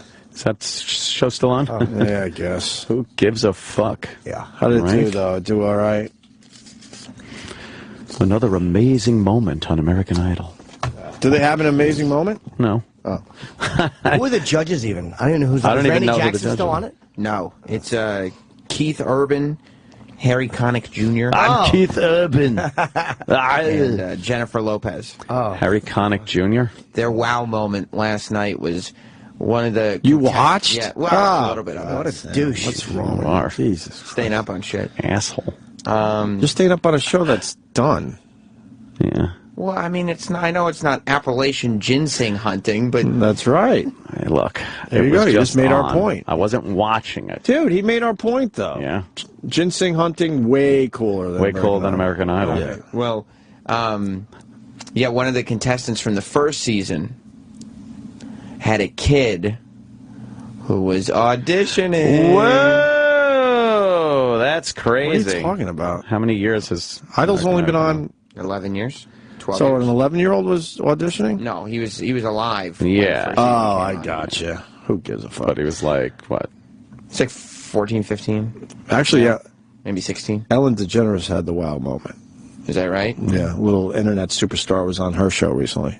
Little black kid. Who's that? Could sing his fucking balls off. Wait, you can watch Ellen, but I can't watch American Idol? Ellen's funny. Oh. I have no problem saying into this microphone that Ellen DeGeneres is funny. I have no problem saying it. The show itself is like whatever. But Does she follow you on Twitter? Yes, she does. She follows everybody on Twitter, though. I felt all good. Don't you feel good about yourself when a big celebrity is like, oh, they follow me, and then you look at how many people they follow, and it's 85,000. It's like, oh, they follow everyone that follows them. Right. She follows 85,000 people. Yeah. Follow her and then just unfollow her immediately to get her to follow you. Oh, very nice. Just to get the credit for that. Can you get the Ellen big wow moment, maybe? I don't know what you're talking about. That's all I got. You didn't know. Really? Yeah. Suppose he's like a YouTube star, and Ellen brought him out. He's just a kid, and he was great. She is a YouTube star on every other week. That is true. Good point. Those little limey girls. Yeah, she's those little British, that little fat British chick is on with her fat friend British every girl week. is always on. Good point. Oh, Ellen. If you could find it, that would be wonderful. I don't know what to look for. Give it a little try, just to see. I mean, I'm looking for Ellen in the news. Ellen. There's nothing. Put in Ellen black kid. Oh, boy, that's racist. Well, let's see what happens. We might luck out. Yeah. Yeah. Black kid. Ellen Black Kid. There is an 8-year-old. It's from 2008, but there is a little black kid on Ellen. That's a chick, though. What's from 2008? Ellen Black Kid singer? Yeah, no, this is a black boy. Put black boy. No! No fucking way. Oh my God! How old is he? Why? He's a black He's boy. a black boy. How old is he? Child, then. Child? He's a black boy if he's a kid. Oh, well, that's true. All right, put in, let's put in, oh, Jesus. Let's put in... Ellen and little... let's put in, pint-sized... And... Oh. Does maybe someone down there has the clip? I think we actually have, what's it called? Ellen Child Singer, recent Go to our website uploads. and click on kids. That's what it says. Yeah, Sam, what's wrong with you? Sam's one of the worst Googlers there ever was. The kids section on Ellen's website. Well, you should have known there was a kids section. Yeah. It's right there. Right. Tell you how to navigate it. You can sniff them out. Sure. Anything? No, it just keeps auto-filling, so it'll be here in a minute. Oh, my God, this is taking forever. This 12-year-old with a golden voice? Yeah, let's try that. Is it a black kid? Yeah, let's try this out. Yeah. All right. This was so not worth it, by the way. Oh, my God. This is going to be fucking fantastic. This is so not worth it. Look, she gets a kid from YouTube every week. Whatever, Yeah, she man. really does. 12-year-old, though. It says Cruz. Just the many commercial. Oh, my God. Oh, here we go. Well, I saw you singing on the internet, and I said you I make that would like small? to have him on the show. How long have you been singing? I've been singing since I was 4. My parents heard me sing the Folgers commercial. The a little Folgers mysterious. commercial? Which commercial was that? The best part of waking up is Folgers in your cup. He's 12, man. I know. I remember that one. And I understand you were excited when you found out you were going to be on the show. It was like the best thing ever. I'm so excited. I Yeah, his love that voice you hasn't sang that changed yet. Jason Yeah, Mraz exactly. song, 'cause I love Justin that song, Bieber and I thought you had a thing. beautiful voice, But so I he's assume you got wanted a to lot be of a singer. control in his voice, so And has he'll anyone probably given you do any very well. advice? Well, I told my math teacher about... You don't have to hear the Math whole teacher. fucking I know. How about interview. the singing, Sam? Crazy. He stands up eventually.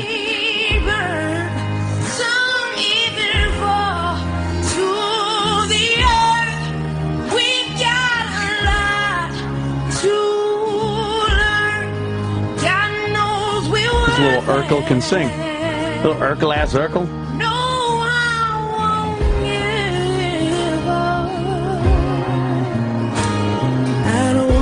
Someone who walks away so easily. I'm here to stay. That's how E-Rock dresses, by the way.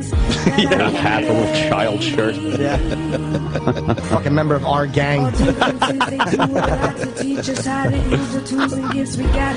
Right. Cause in the end, you're still my friend. At least it didn't intend for us to work. We didn't break, we didn't burn. We You think he gets bullied?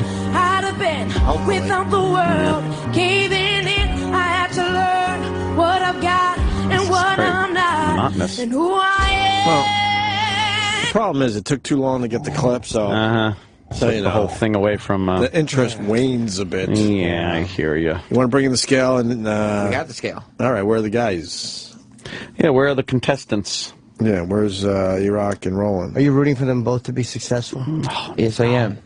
I want them to tie for first. No. Two blue ribbons. 4-H. There's a lot of bets going on behind the scenes already. Yeah. Who's the odds-on favorite? Well, right now, E-Rock got into the onion field. Yes. Another dummy that didn't realize when I said American Idol was done, I was just fucking around. Yeah. What did he say? He goes, I don't think 15 million viewers is considered done for American Idol. Whoa. Yeah, it Guy's did mad at you. It did extremely well. He told you. That was the point. Internet fucking Twitter fucking heroes. But no cool people are watching American Idol. So that's sick the difference. of Twitter fucking heroes. That's right, they are. Hey, here they are. So we another god fucking Doctor Who shirt. Let me see it. Is that what that is? Looks like a big deodorant with a man on it. What is it? Why is there a deodorant with a man on it on your shirt? That's the phone booth or something? What is it? The TARDIS. The TARDIS worn by the TARDIS. Oh, whatever that is. TARDIS and the 10th Doctor. You don't care. No, I don't. You really like Doctor Who. I don't even care. Doctor Who's a bag of jizz. He really is. You don't like him? No. I just... You have to give it a chance. No, I did years ago. I don't have years ago. Oh. This is the new shit. Peace, you give a chance. Doctor Who, you give a fucking a click off. Yeah. I don't have an opinion because I've never seen it. I saw it a few one times. episode. Those wonderful Not a BBC special effects where they throw a fucking sparkler at somebody. Right. It's great. Old Hitchhiker's Guide to the Galaxy. Yeah, same shit. Yeah. So you guys are doing the Dr. Ian Smith thing? 2 days. I mean, we haven't got the blender or the snacks. Oh shit! Roland's already. Oh, he's shitting all over him already. Are you shitting on Dr. Ian Smith? No, I'm that just stuff saying, should have arrived immediately. I'm kind of with you. Did he text you? Has he texted you yet? He said, okay. Any motivation? Send the address. Has he texted you any motivation? Yeah. Like, hey, go, you can do it. He did. Watch me on Regis today. No, nothing. He just plugged. Wait, so it's a big scam. That's hilarious. He gets the plugs and well, then you read the book. It said to have the Shred snacks, to Shred this. I like Shred his book. Shred. Because there's CHT in that word. I thought there was like a tire thing. No. Shred. I just know because I was kind of thumbing through the book. And he's going with the whole shred thing. He's got Shred. he's got like shred bars, and the book's called Shred. Grilled chicken and spinach. Right. And then dreamt about pizza. What do you think, Eric? Has Dr. Ian Smith kind of moved on and left you guys on your own? Well, after the first day, during the first day, Roland texted him for or something to get advice from him. Next morning, he's all pissed off. First thing, walking in the office, he didn't write me back. He said he was going to be there. Oh, shit. Good for you, Roland. Then the snacks and the blenders didn't come, so that's another issue with him. And then the current issue is going through the menu, where they're showing everything that you're supposed to eat through the day. So breakfast, lunch, dinner, and then there's a series of little snack times, so you're constantly eating something. Constantly during the day, grazing during the day, right. The problem Roland's having with this is that during the meals, it'll say chicken or pasta, whatever it says there, right?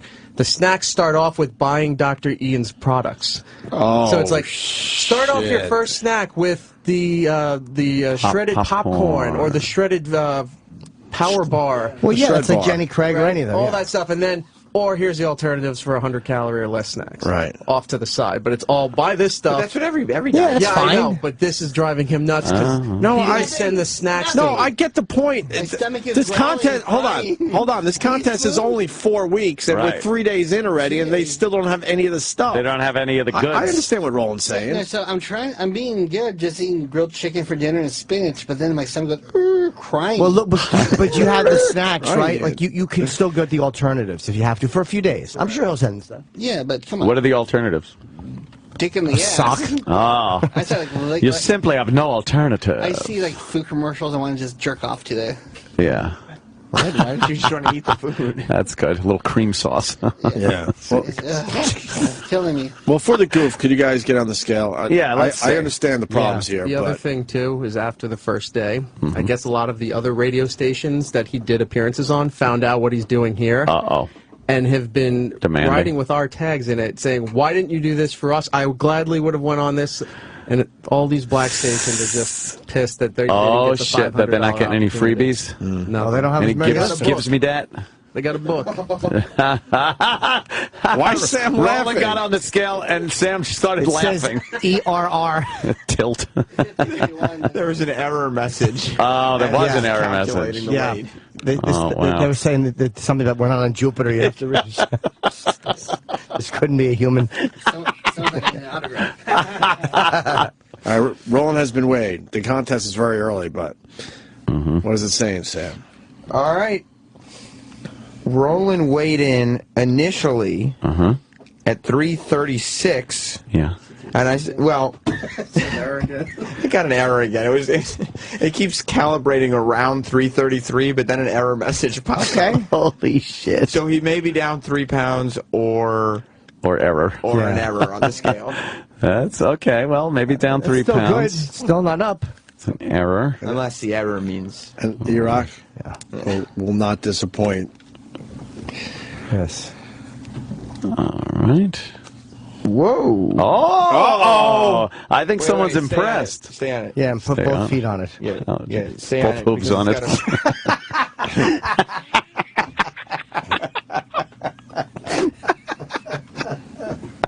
Eric. Oh, Roland could be in a lot of trouble. oh shit. Eric initially weighed in at 247. 247. That scale says 240. Wow, 7 fucking pounds. 2 days? Or What do you have in your back I bet he had pockets? lead socks on the other day. That day. He knew it was coming, right? Yes. Oh, that'd be funny if he knew Dr. Ian Smith is coming and he could have loaded his some pockets shit. up with some lead shot or something. Quarter rolls, whatever. What the hell? Yeah, 7 pounds. Yeah. Do you feel like you've lost 7 pounds in 2 days? Baby, pounds. I have a lot of headaches. Oh no! Why? What are you doing? I don't know, but whatever this is just I'm riding Advil every day. The listeners are getting that right now. Well, because you're putting foreign shit into your body. Yeah. You know, fruits, vegetables. Are you eating any of your water. colorful water Stop it. enhancer? Colorful water. No, No. unfortunately, green tea and honey, regular tea with lemon. That's nice. You're supposed to do like 6 cups of green tea a day. Whoa! Does that make you shit? I think so. Yeah. It hasn't Shit your hit pants. yet, but I'm sure it's coming. Yeah. Did you guys have a nice, poo this morning? Not yet. I did. Yeah. So, Nice 7 pounds. fucking, I need good shit. nice thick shits. Yeah. Oh my god! The bottom of your toilet, right by where the the water flushes down, looks like the starting line at Englishtown. Just thick. Can't flush it away. It looks like Winnie Mandela fucking tire rolled somebody down your toilet. All right, well, contest is on. Yeah. But Roland very mad. No blunder. No, I'm mad at that and Target, so. What do you mean targets for you? Because my credit got fucked up. My identity was stolen. Oh wait, you're one of the victims of the Target heist. Yes. You went to Target. I went to apply for an apartment. They denied me, and I'm like, why? They said you opened 2 bank accounts 2 months ago, and I closed them. And then I called Target, and now they took my identity. Wait, did you were physically at Target at some point and you used your credit card? Yeah, because my they're debit. saying it's not online. You My use your debit. debit card. You never use your debit card And for then fucking I as a found credit out card. Never. somebody opened a bank account in 2 different banks, and that hit my credit, and it dropped my credit score. What? Yeah, so What happened? I owe money to 2 banks, so I have to clear that up to get an apartment. You never use your debit card. Here's what you do. You got a bank account. You get a debit card. Your bank will give you a credit card if you just go in and say, I want a credit card. Then you use that credit card. As a Because a credit debit card is just too much info on that fucking A strip. debit card is a credit card. Yeah, but you get a credit card that isn't a debit card I from the understand. bank. So if you have a Bank of America account, you have that, but then just get another Bank of America fucking MasterCard, and then use that, because that is not near the info that's on that little strip on a debit card. Yeah, wow. Your life is on that fucking thing. Yeah, so Yeah. Oh, no. So I got hit with that. The woman, I was denied 3 apartments, but the third one, the woman kindly told me, this is why. This is why. Because you're a deadbeat. You fucking. We don't want you living here, you deadbeat. Yeah, you lummox. You overdrew by $500, and I was like, I never bank at that bank in my life. Wow. And then I got email from Target saying. So can't you show that email to these people? They said, we sympathize with you, but our property rules are X, Y, and Z. They fucked me once, the credit reporting companies, with my truck. I turned in my truck, and as a trade-in, the lease was up. I got a new lease. And then 6 months later, I got something saying, hey, your truck was repoed. The dealership parked my truck under a fucking bridge near their dealership, waiting for whatever happens after a thing, and they just left it there and never reported that I had turned it in. So it went as a repossession on my fucking record. Wait, what happened? I turned in my lease. Yeah. And then the company, the dealership where I turned in my lease, they parked it in their parking lot that was under a trestle in fucking Brooklyn or some bullshit, and then forgot about it and left it there. Never did the paperwork, never did anything. So as far as GMAC knew, I just stopped paying and never turned in my car. Oh, my God. So they had Are it you as a kidding repo. me? It went on all 3 credit reporting agencies. It took me 6 months to get it off of 2 of them. The last one, they never took it off. It just went off over time, but I tried and tried. They never fucking took that off. What would they say? I had a repo. They said, well, whatever. Actually, fucking Ford sent a letter. Ford Motor Company sent a letter to the credit reporting agency. That never came off. Yeah, that's the one that said you're going to have to go through a lot of steps. Oh, but you fuck up, they'll put it on real quick. Yeah. They'll get that shit on your credit report real quick. But taking it off is nearly impossible. But she said before they had a perfect score. Until then, yep. now See what happened? A dig in the ass. Yeah. They also told him yesterday, too, while he was finding all this out, because of the bank accounts, he has to go check on his Social Security as well. Yeah. Because they use that as part of the Oh, information. yeah, so you use your Social Security number. Everything. So that's your whole life right there. Can you get another Social Security number if it's compromised? I don't think so. I think you just have to you're, walk. They can give you one with witness protection, can't they? You're stuck with that. Well, but that's Yeah. And the woman said to be vigilant and look at your credit report every week or every other day because every other day. Who could look at that? How do you find a credit report? Well, Target they send this since you've been compromised like a year thing. Thanks. So. Oh, they subscribe you for a year to a company. Oh, look, I got screwed again by you. Hey, there he goes. Yeah. So. Oh my God. The apartment compliment. They go, we sympathize with you, bud. Now you're like that hipster band. Yeah. And Roller's credit report didn't go well, and have to see those fucking asshole hipster douchebags. Or they said the other option, I could pay a full 1.5 year rent in advance. I said, if I had a year and a half rent in advance. I said, if I had that much money, I wouldn't move here. Yeah. I would tell you to go fuck yourself. Yeah. Wow, you got fucked. Yeah, so I may have to find go on Craigslist and get a room. Room for rent? Why clean this up? A hovel. I live in a hovel. Jesus, that stinks. It does, yeah. That is fucked up. Yeah, the woman said if it wasn't for that, you're right in easily. But because of that, it's... But how come they can't make an assessment of realizing that this is not your fault? And it's like, oh, it's policy. Fuck policy. They said we sympathize with you, but when we put in the computer, it says no. Fuck the computer. Yeah, you can work your way around the computer. Say reprogram your computer to say that if there's a problem, you can... I've been with that same company for a year, renting from another property. So they know you're good. Yeah, they said, but the computer says no, we have to go back. I hope a murderer moves in instead of you and kills everyone in the building. That'd be great. And then you go, ha ha, told you. Right. Would your computer pick that up, fucko? I know. And use fucko. I said, I sleep a lot, and I just watch TV. I go, I'm your best, and I pay my rent early every month. What? I know. And you sleep a lot, right? Yeah. I won't use your gym. I'll keep on moving by.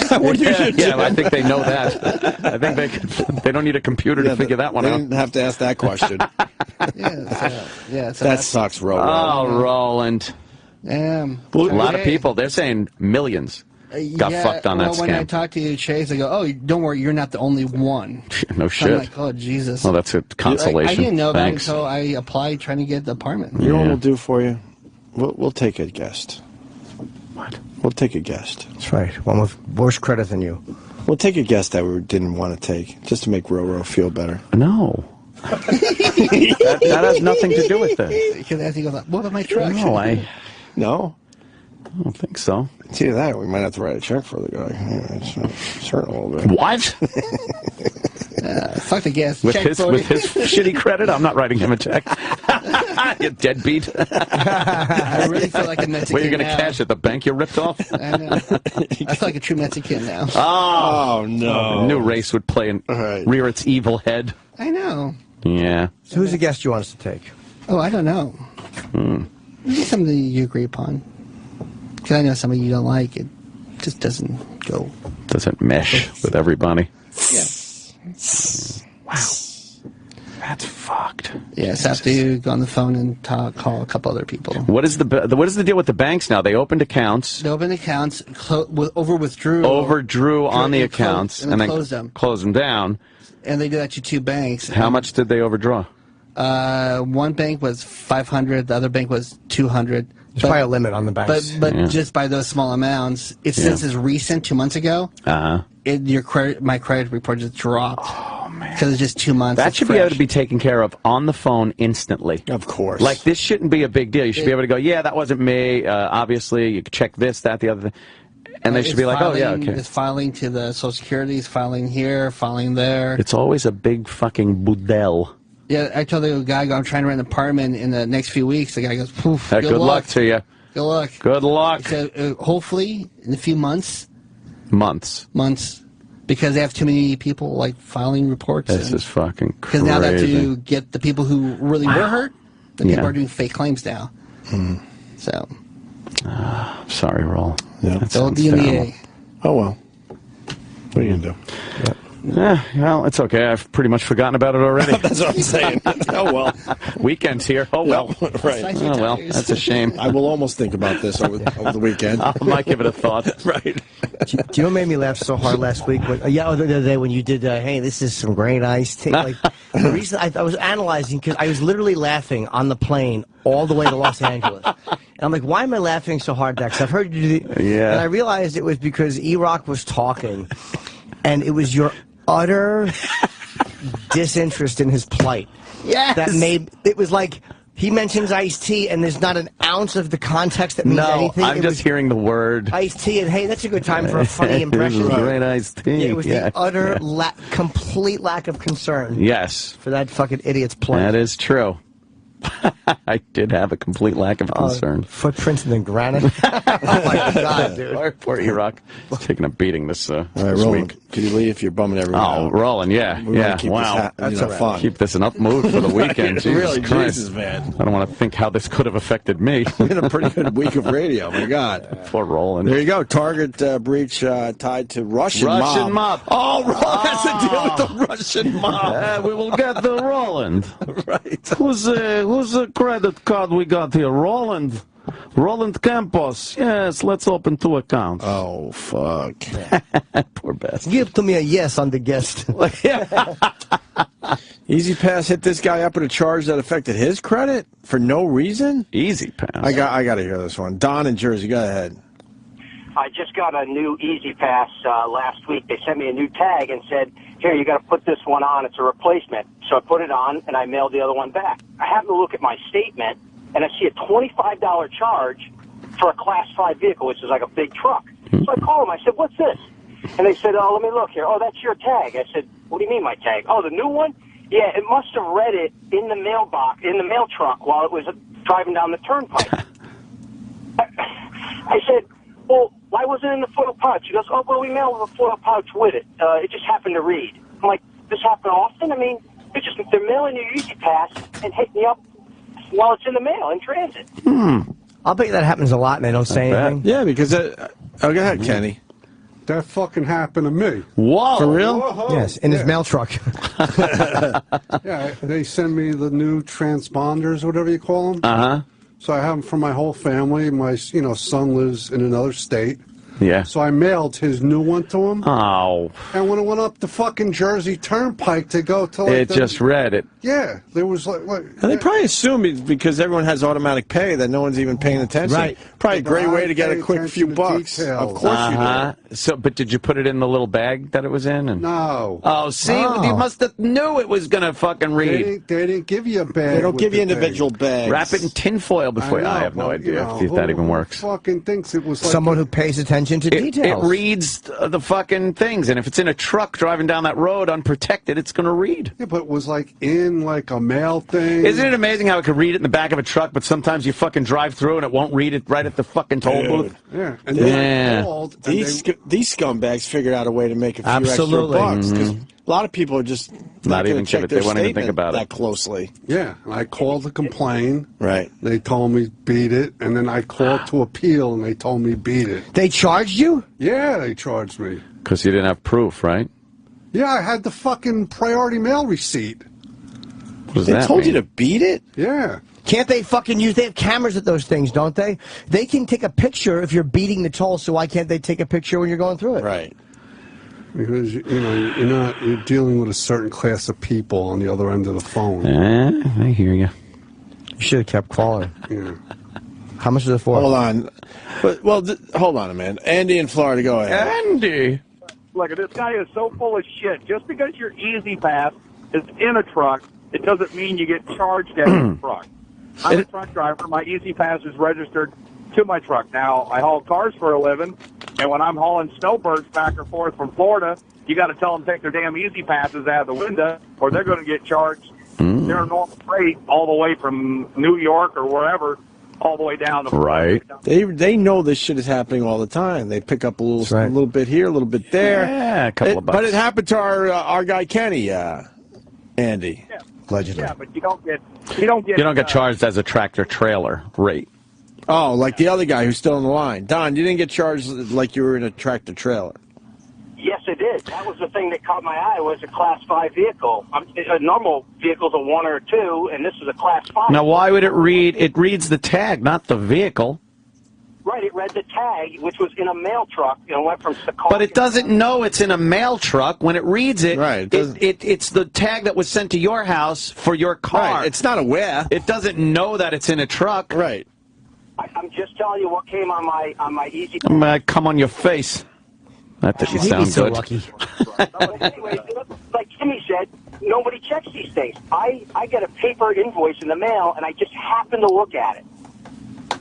Yeah, I don't look at Kind of my a good Easy thing to Pass. do. I don't look at my Easy Pass statement really. Every once in a while, I guess. But Yeah. General, that's one I could rip in half quickly. You don't even look out at of it. a pile of fucking things I I don't go know. through.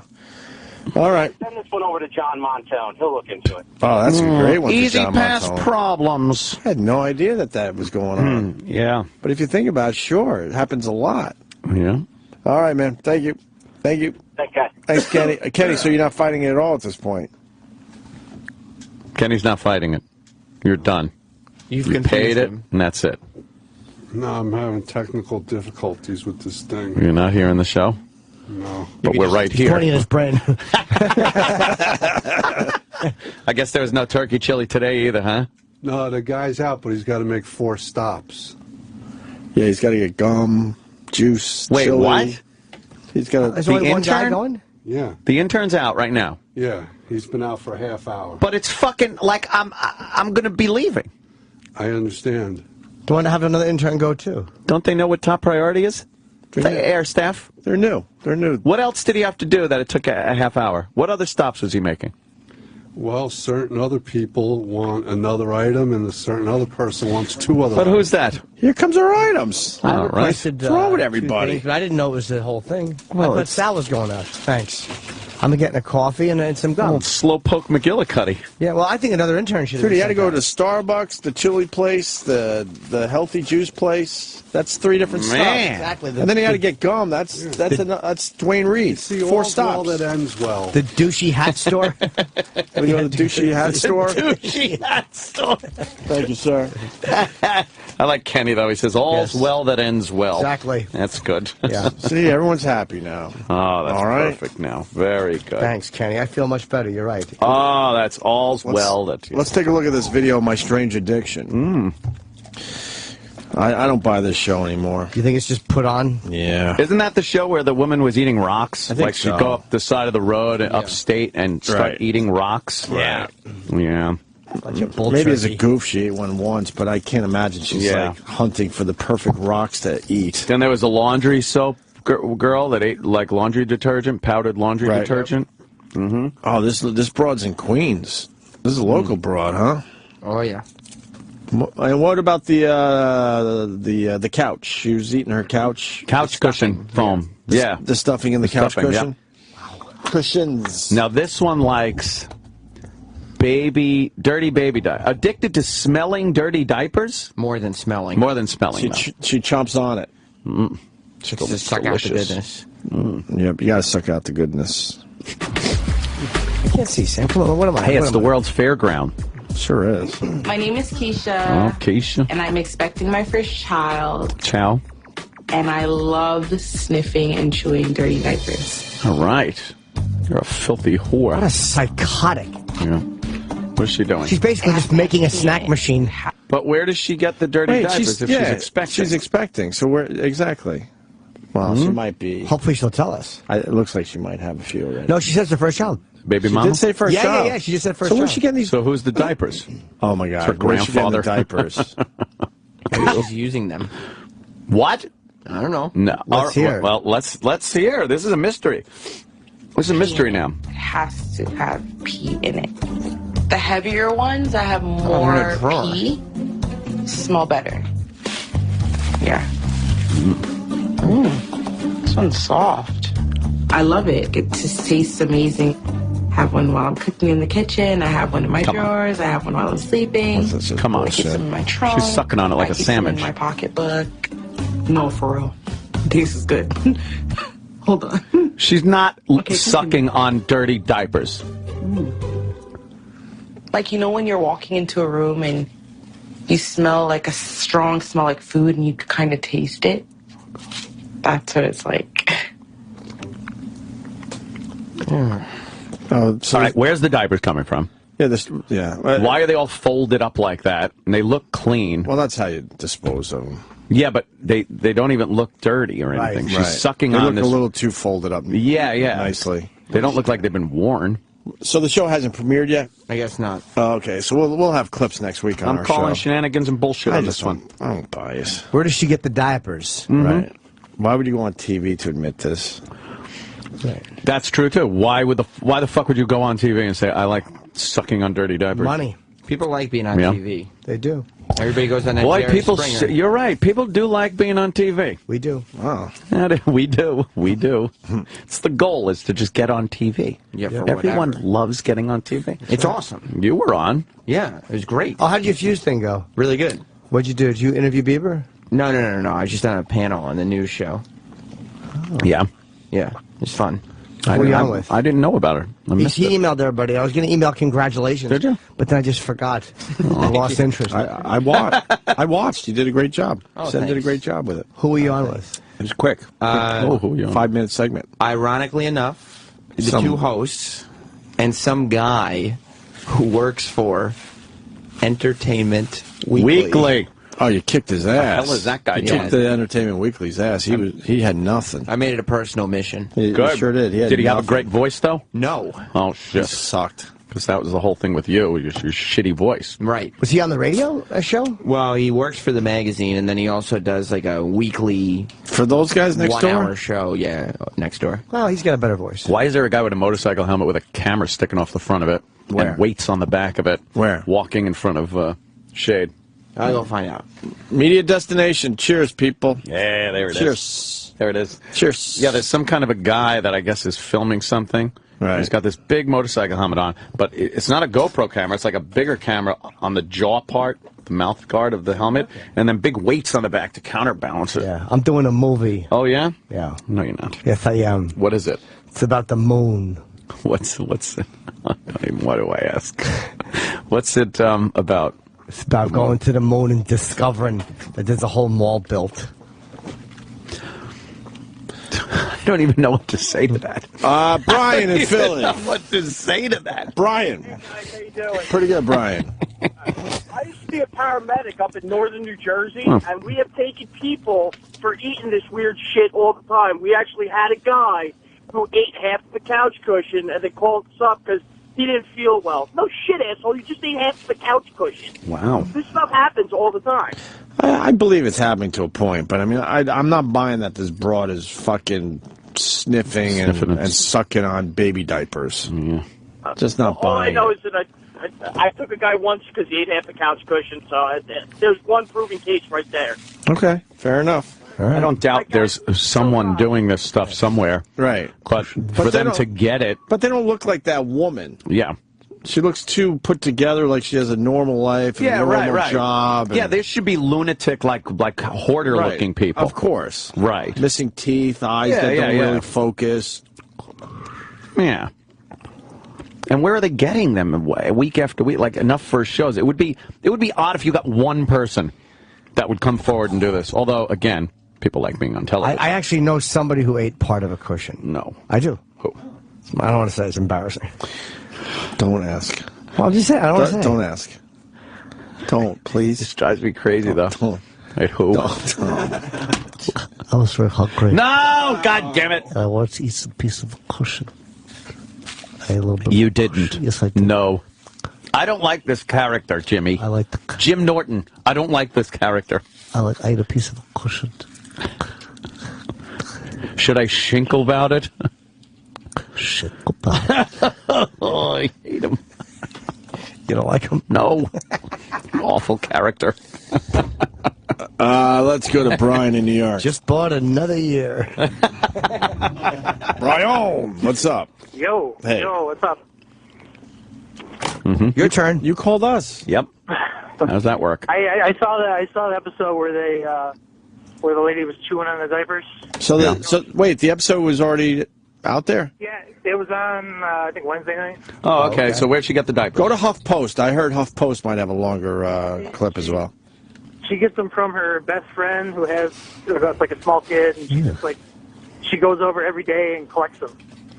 Why would her best friend enable this?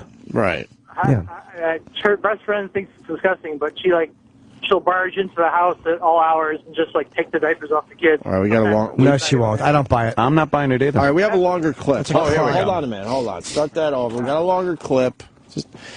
All right, let's get to the bottom of this. Bottom.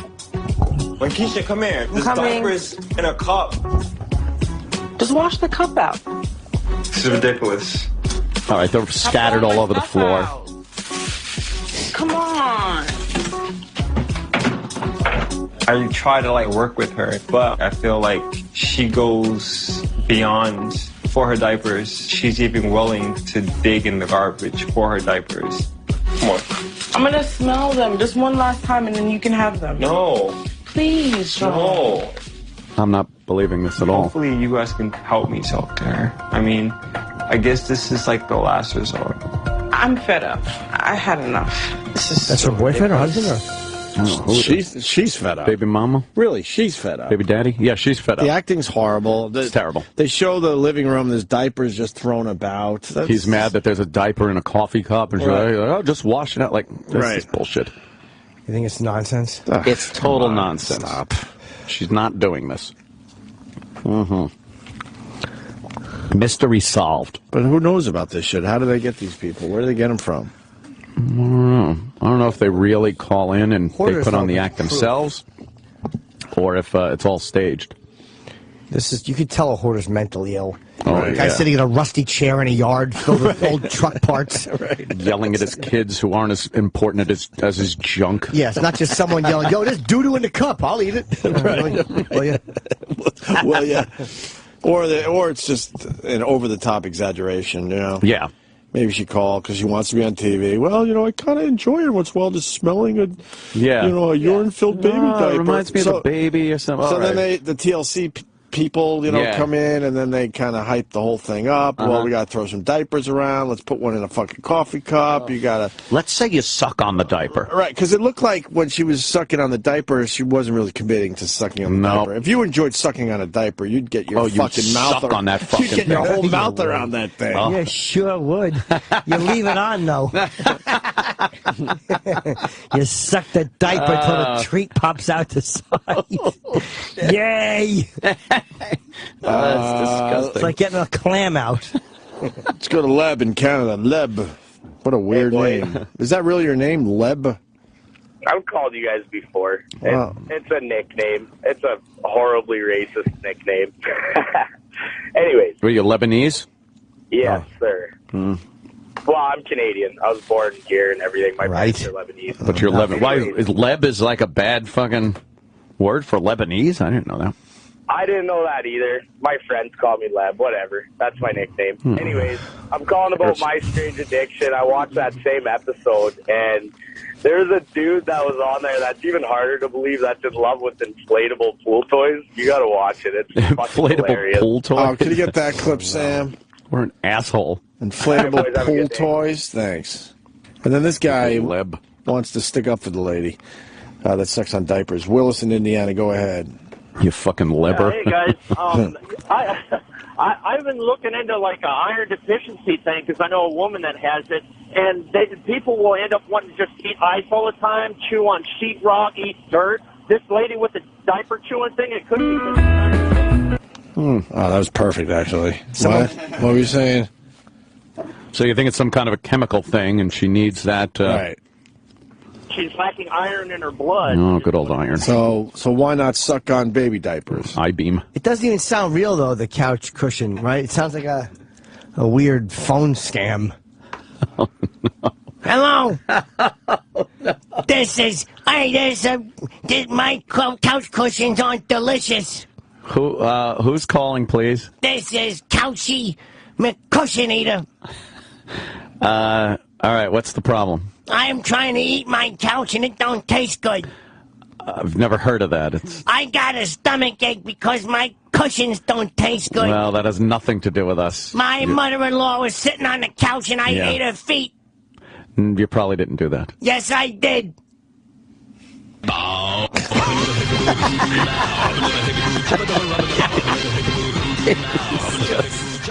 It's so stupid. It certainly is. That was a suggestion of someone on Twitter, and I stole it.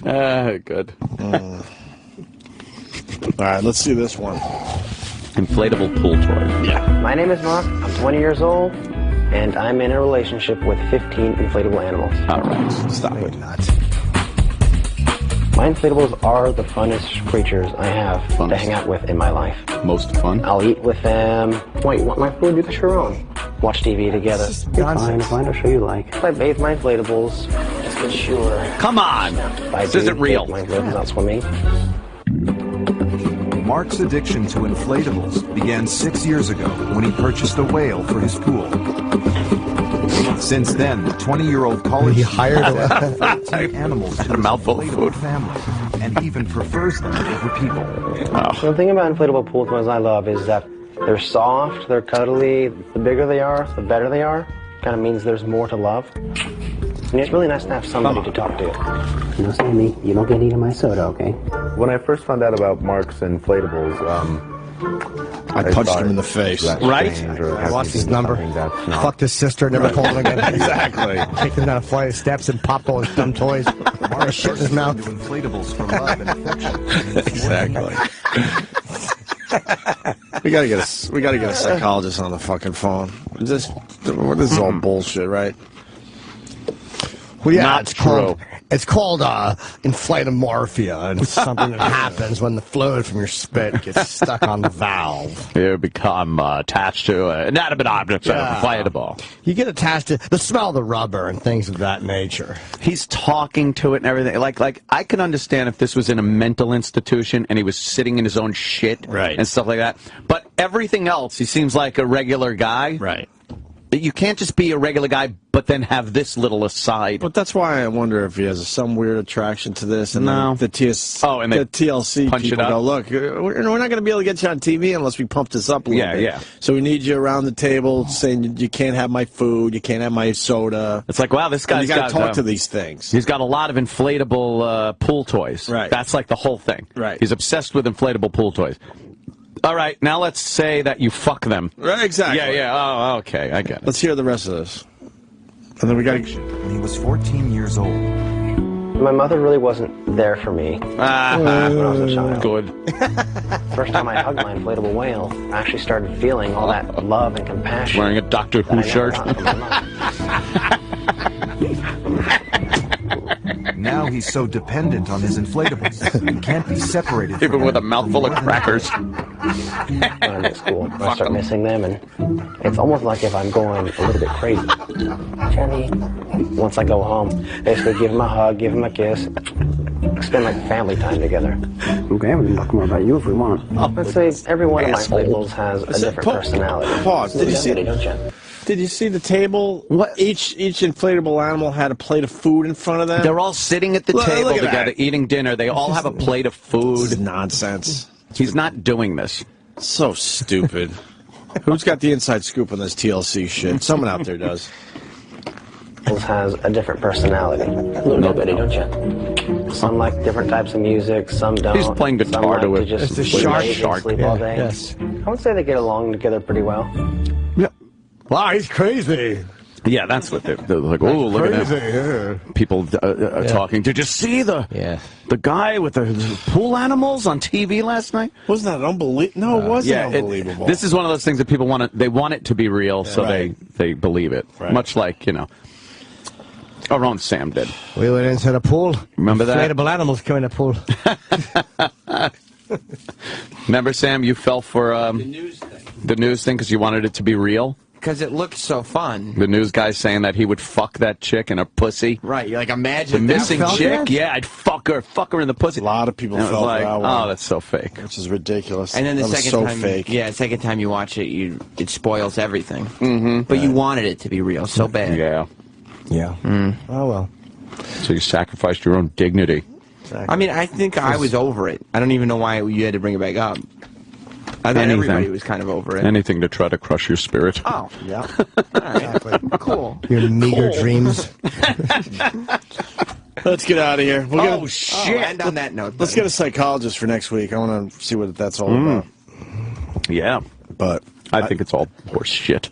Might be based slightly on something, and then TLC punches it up. Comes rolling in. Yes. Oh, fuck. Comes a rolling in. He always gets the last word. That's Sam Roberts. Well, next to the last word. No, that's true, because I'm going to have some of the last words talking about Comedy Central's new hit show. Well, it's not new. The new one is all right, look. Workaholics is back with an all-new season starting Wednesday, January 22nd, 10, 9 Central. It's a new season. Apparently, Adam Blake and the Durs take a turn as birthday party clowns, midwives, and even pimps for male gigolos. And after you check out the season premiere of Workaholics, make sure you stick around for Comedy Central's new series. That would be Broad City, from executive producer Amy Poehler. Amy Poehler. It's a rough name to spell. Broad City, about two smart-ass New York girls, and they're scraping out an existence with a bong and a dream.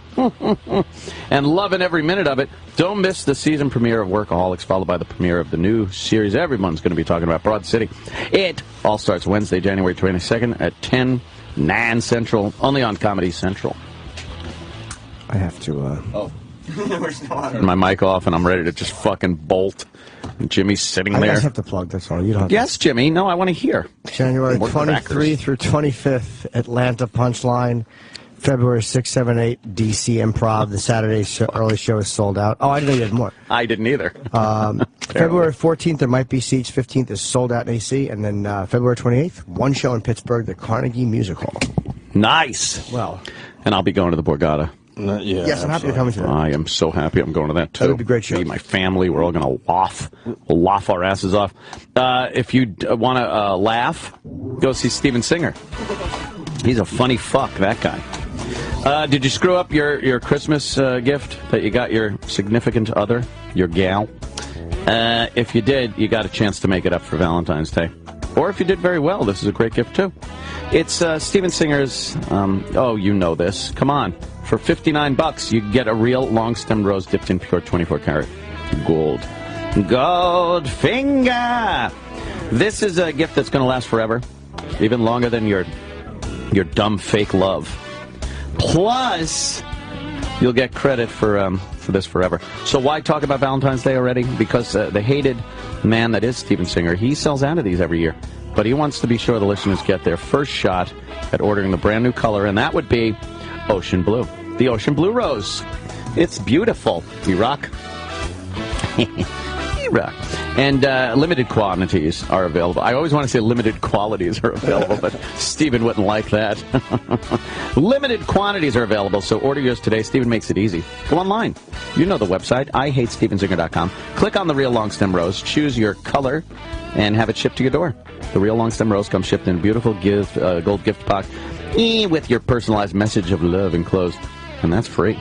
Listen up, Steven Singer. He's a guy you could trust. In Philly, it's the other corner of 8th and Walnut. And online, for the wonderfulness of Steven Singer, it's IHateStevenSinger.com. We missed a big story. What did we miss? That is going down. What the fuck? I'm on Deadspin. Witness, Kellen Winslow, who plays for the Jets, tight end, was jerking it in his car before pot arrest. Oh, he got arrested for weed. New York Jets tight end Kellen Winslow was arrested for alleged marijuana possession in a parking lot last November, but a newly released police report from the incident reveals that smoking weed may not have been the only thing Winslow was up to that day.